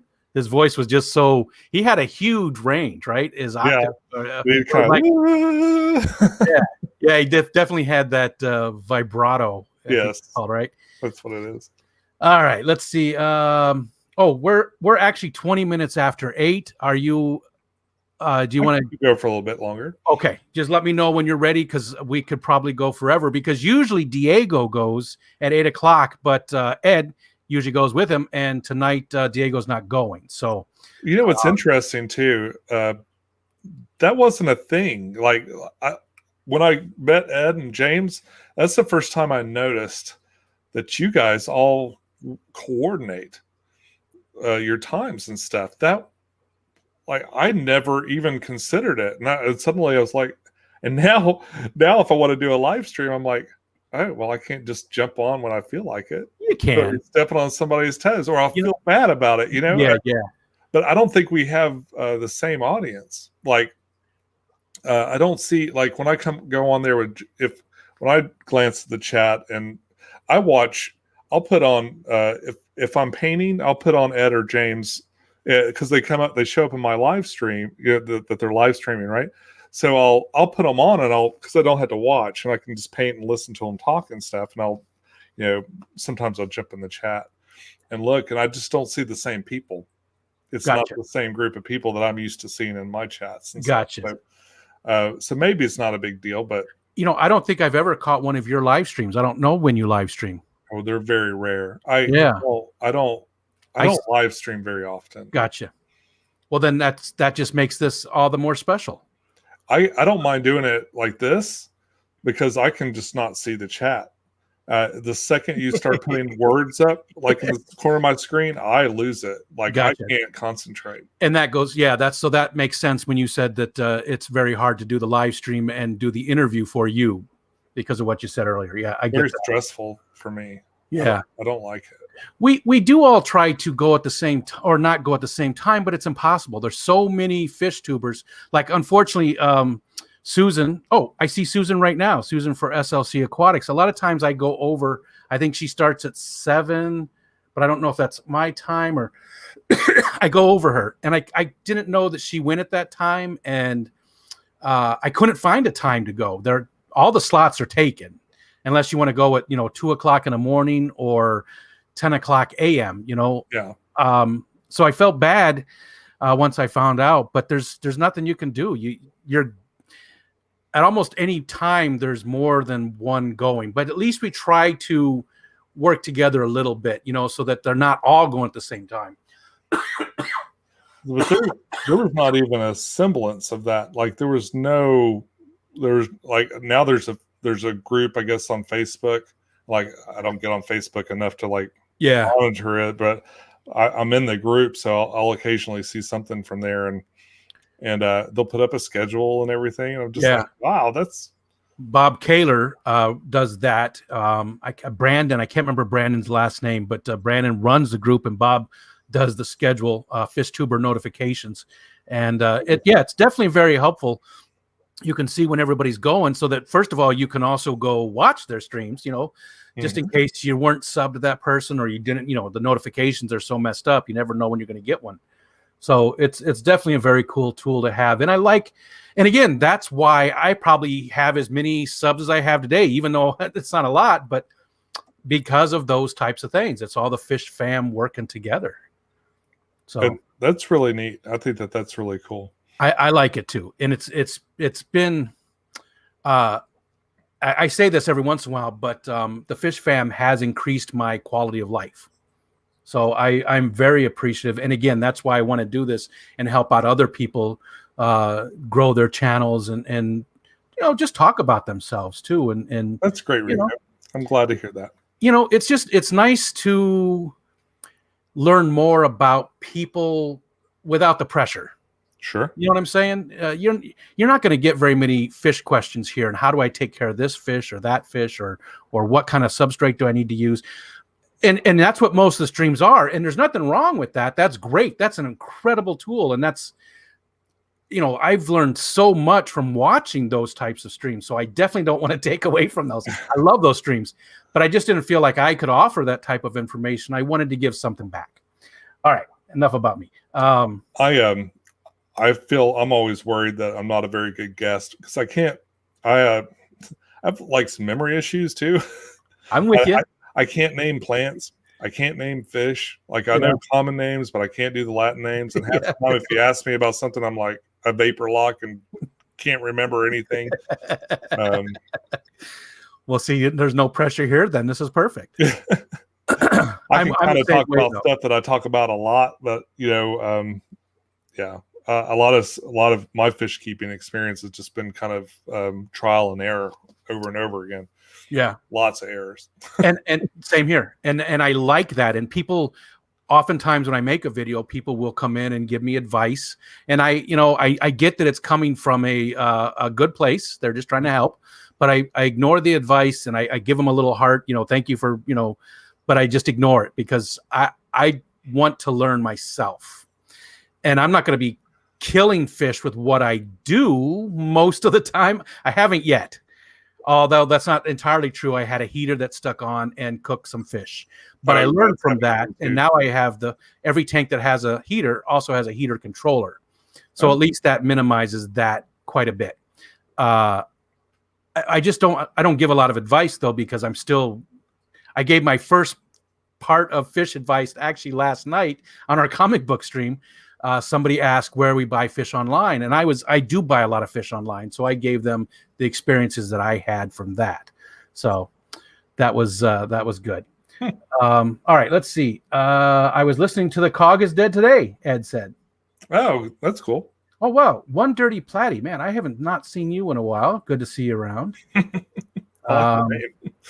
Let's see, Grunge. Patty's talking about Roy and the other stuff he did. Yep, he got a whole bunch of different. He had a very good career. Traveling Wilburys. Yep. I loved their album that they put out. You can stream anytime, pectec. That's what Halo Fins and Flora said, and you're not stepping on anyone's toes. And again, I get that too, but it is nice to work together with the other people if you can. Yeah. And One Dirty Platty said Rico Stan got subbed just because of that sexy beard. I should make him on for that. You working on it? I'm growing it out. Maybe I'll be full Santa Claus by Christmas. Like you.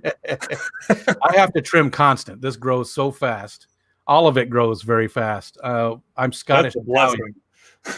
It's thinning though, but again, I'm old, so I'm allowed to thin out by now. Let's see, Zen. I have a beard because I don't have a chin. Like I don't really have much of a chin, and I can't fold towels without something to grab on. It's like Velcro there. Yeah, you gotta have something to hold the towel in, otherwise it just. Well, I should give you one of mine because that's why I have a beard. Is because I have too many chins. Working on that too. Me too. I'm trying. And then Daniel Velez have to leave. Okay, it's good to see you, and take care, Daniel. Daniel's awesome. He comes in every time. He always says, "Hope everyone stays well, safe, and healthy." And I like that. It's just a little positive thing. That's a good positive message. Yeah. All right. Well, I'm not seeing any other questions. So again, Sean's doing these awesome conversations. Water Change Companion. You got to check them out. So far, Joey and Rachel is on Sunday. Is the actual? Yep. Okay. I'm releasing short clips so you can get a sense of the tenor. Yeah. Of the conversation and they're kind of like little interesting parts, but there's always a lot more. Like, even though you'll see a few clips here and there, there's at least 45, 50 minutes more per video, and I made sure of that. But it's kind of an experiment with YouTube's algorithm too, because I always wondered if upload, because I've been uploading one video a week for years. I mean, years and years, but pretty consistently. And I wondered if I pushed it, if I had 3 little videos and 1 long video a week, would it do better? Like, would the Yeah. computer like me more and start putting me in front of more people? So it's sort of so I took Joe Rogan's format and just kind of ran with it. Yeah. And well, I guess we'll see how it turns out in a few weeks. But every Sunday it'll be a full version. If you're on Patreon, all the full versions are available there. You can watch them now. $3. Oh, cool. Yeah. Nice. And maybe we can get your they probably already did, but if you can find his Patreon and get that put in there. Any video I've made in the past year, it's in the description. Very cool. You find any one of my videos from this year or last year. Okay. Yeah, so you heard that, people. Go take a look at that. And you definitely is a lot more content than what you see in those shorts, because I did watch each of the shorts for Joey, and there was a lot more content in that one. That was a good 2 hours, right? Oh, yeah. I mean, the whole conversation was like 6 hours. But wow. At one sitting? Yes. Wow. Like we talked, well, it's about 30 minutes of me kind of tuning the audio and stuff, because it's the first one especially. And he was just talk. Like, oh my gosh, I can't believe I wish you could buy that energy. Yeah. Well, there's a couple times you asked him a question, he didn't answer it, but he turned around and asked you some questions. I noticed he did that to you a couple times. Yeah. He never really answered the question that you gave him, but he asked you a question instead, and then that question went by the wayside. It never you didn't go back to it. So he I don't know if he meant to do that or if he just had that stuck in his head and had to get it out. Hey, Skipper came in. Good to see you. Rocco's taken off. Rocco, appreciate you being here. Let's see. You missed my question. Ricky, go ahead and put it in there again for me if you would. We did get one question from you, but I don't remember I didn't see the other one. So we'll just go another few minutes here. Ricky, you want to throw your question up there, and I'll ask that, and then we'll probably go ahead and shut her down. I mean, we did do 2 hours. That went by pretty quick, didn't it? Yeah. That was pretty quick. We talked a little bit before your live stream started, so it's probably a little less than that, isn't it? No, it says 2 hours up there. This is 2 hours. We went just over 2 hours, and then we talked for a good 10, 15 minutes before. And it goes quick. It does, especially when the conversation is just easy, when you're not pulling teeth, when you're not like my buddy Jesse from J&N Aquarium. I said, so what got you into fish keeping? And he said, I bought a fish tank. And he stopped. And I was like, and then he went on, he was just messing with me, but it was funny. I bought a fish tank. Well, no shit. That's usually how it works. Oh, what was your favorite all-time movie? You know what? I saw that one. I don't remember. I didn't ask you that one. It's funny because I got Joker up here in the Star Wars here. Yeah. But my favorite probably all time was Indiana Jones.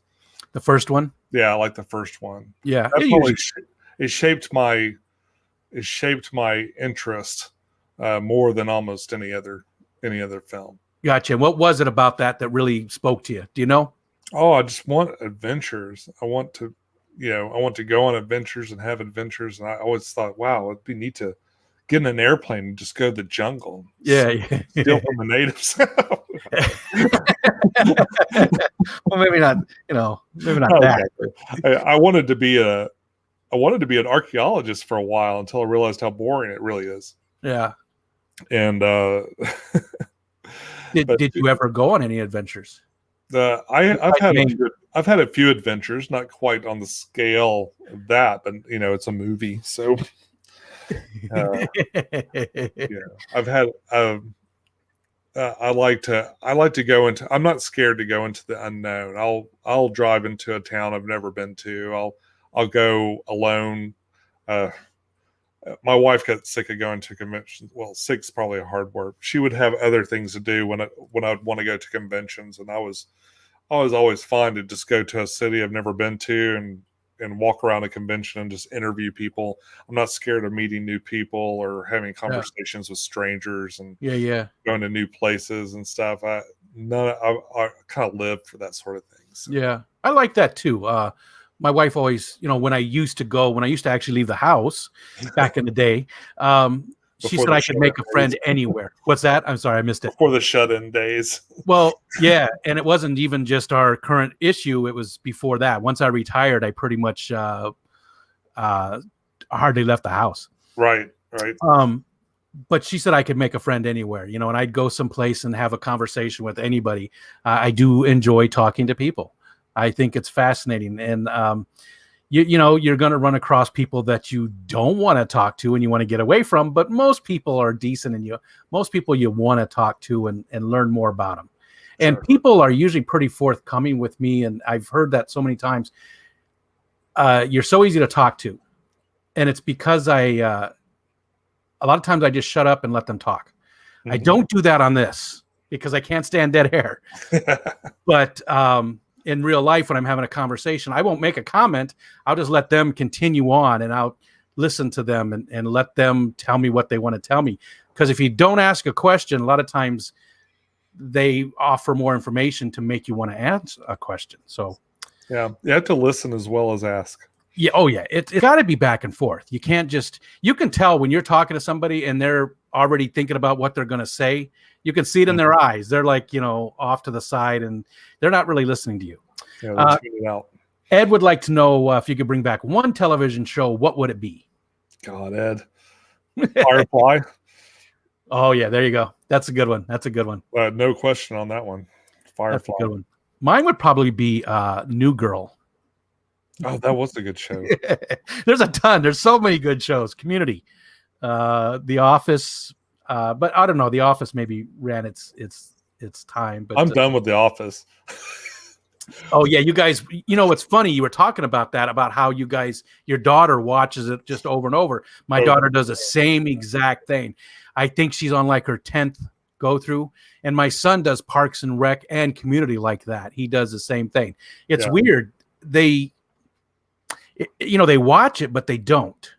Mm-hmm. It's almost like just noise for their life. Yeah, they watch it like this. Yeah. So I'm watching this show, or the show's on. I'll be painting. I usually just find something else to do.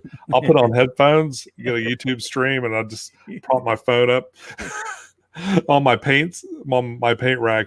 But when I look over at them, here the TV's occupied, and I look over and Holly and Kerrigan will do this, where they're just like, on Facebook or whatever, I'm like, you're not watching it. Why do I have to listen to it? Yeah. And, I noticed that, but I noticed that sometimes I'll be in the living room with my wife and maybe one of the kids, and we are all doing that. Mm-hmm. I find myself doing it too. And I definitely, I look up and I see my wife playing her game and my son's doing something. I'm like, oh, all right. And I put my phone down. And Mike's really comfortable about repetitive things and stuff like that. Yeah.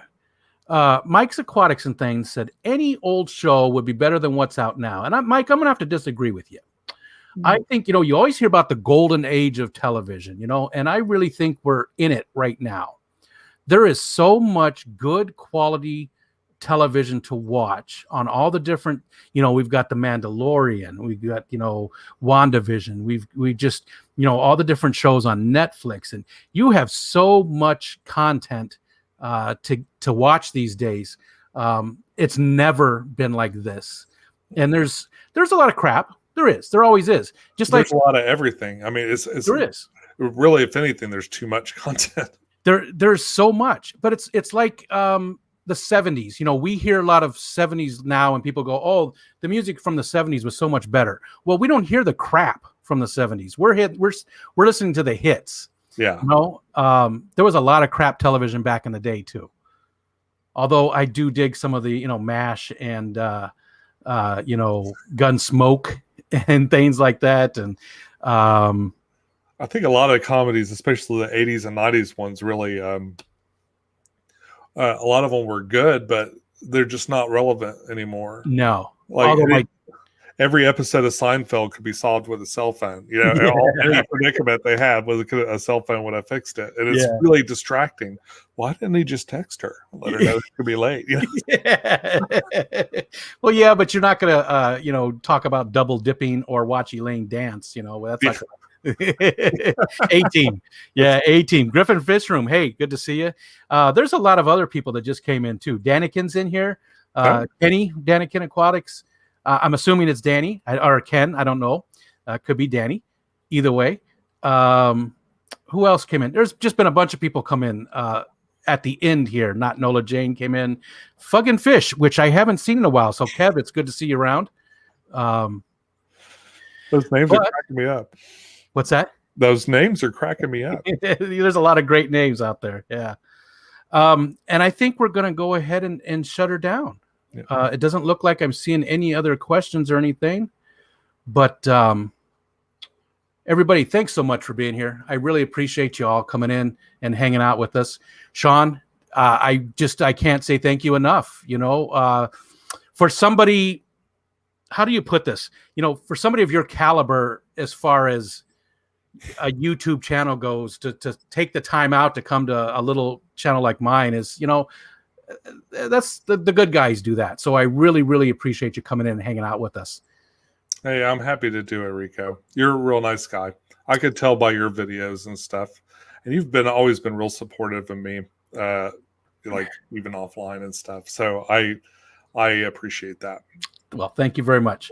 Everybody, let's see, next week at on Monday night, Ed and I, 8 p.m. Eastern Standard Time.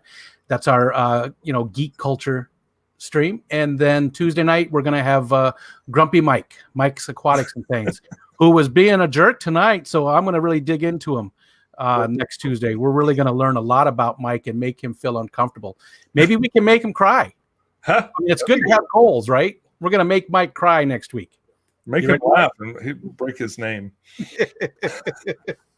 right, everybody, take care, and we'll see you on the next one. Anything you want to?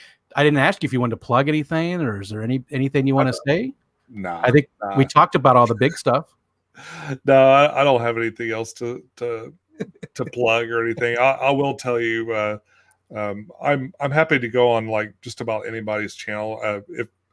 If well, that's not exactly true, but but if somebody else wanted to have me on, don't worry that you don't have a lot of subscribers or anything like that. I'm happy to come on and talk if I'm able to during the week. I happen to have some free time this week, a little bit more than usual, but I am down to have conversations with people whenever you want. Nice. That's awesome. And appreciate you. I'd be happy to come back and talk to you some more. Awesome. We will definitely do that. Yeah, that would be great. We'll have to maybe even come up with Ed and I, and we can do a board game night instead of comic books one time. That would be great. I can talk comics too. I kept collecting comics for a long time. Do you still today really get into them? Are you up to date on some of them newer ones, or no? That's okay. I mean, we talked. The one I had last night was from 2000. Was since my vision kind of started going, the written ones aren't as thrilling, and the digital ones are so expensive. Yeah, that I can't afford them. But Comixology from Amazon, they bought them out, is pretty cool. I mean, it's not too expensive, and I mean, they have a lot of free ones on there, so it's a good way for people to get started with comics digitally. Why was that so hard to say? Digitally. I've been reading the Hellboy rereading the Hellboy comics. Is my big favorite comic book. And I love them too. And did you see that they released them in chronological order in new graphic novels? Oh, really? Yeah. So they're easier to read. Those compendiums and stuff. It's just been the last like 2 or 3 years that they did those. I bought the first 3. I think number 4 is coming out now, but it's how the story progresses. So chronological in the story, not as when they've been released, but when he first came out, and then. Oh, that would be helpful. Yeah, it is. It definitely is, because there's so many standalone stories in his whole universe there that it's hard to. It jumps around a lot too. Yeah. So that's those are very cool and make it very easy to watch. Well, neat. All right, guys. Everybody, take care. Oh, is anybody else coming up tonight? The hippie jerk, don't scare me. Is anybody coming up later? I know that I believe at 9:00. Doesn't Bentley go tonight at 9:00? All right. Anyways, we're gonna end this. Bye, everybody. Bye. Bye.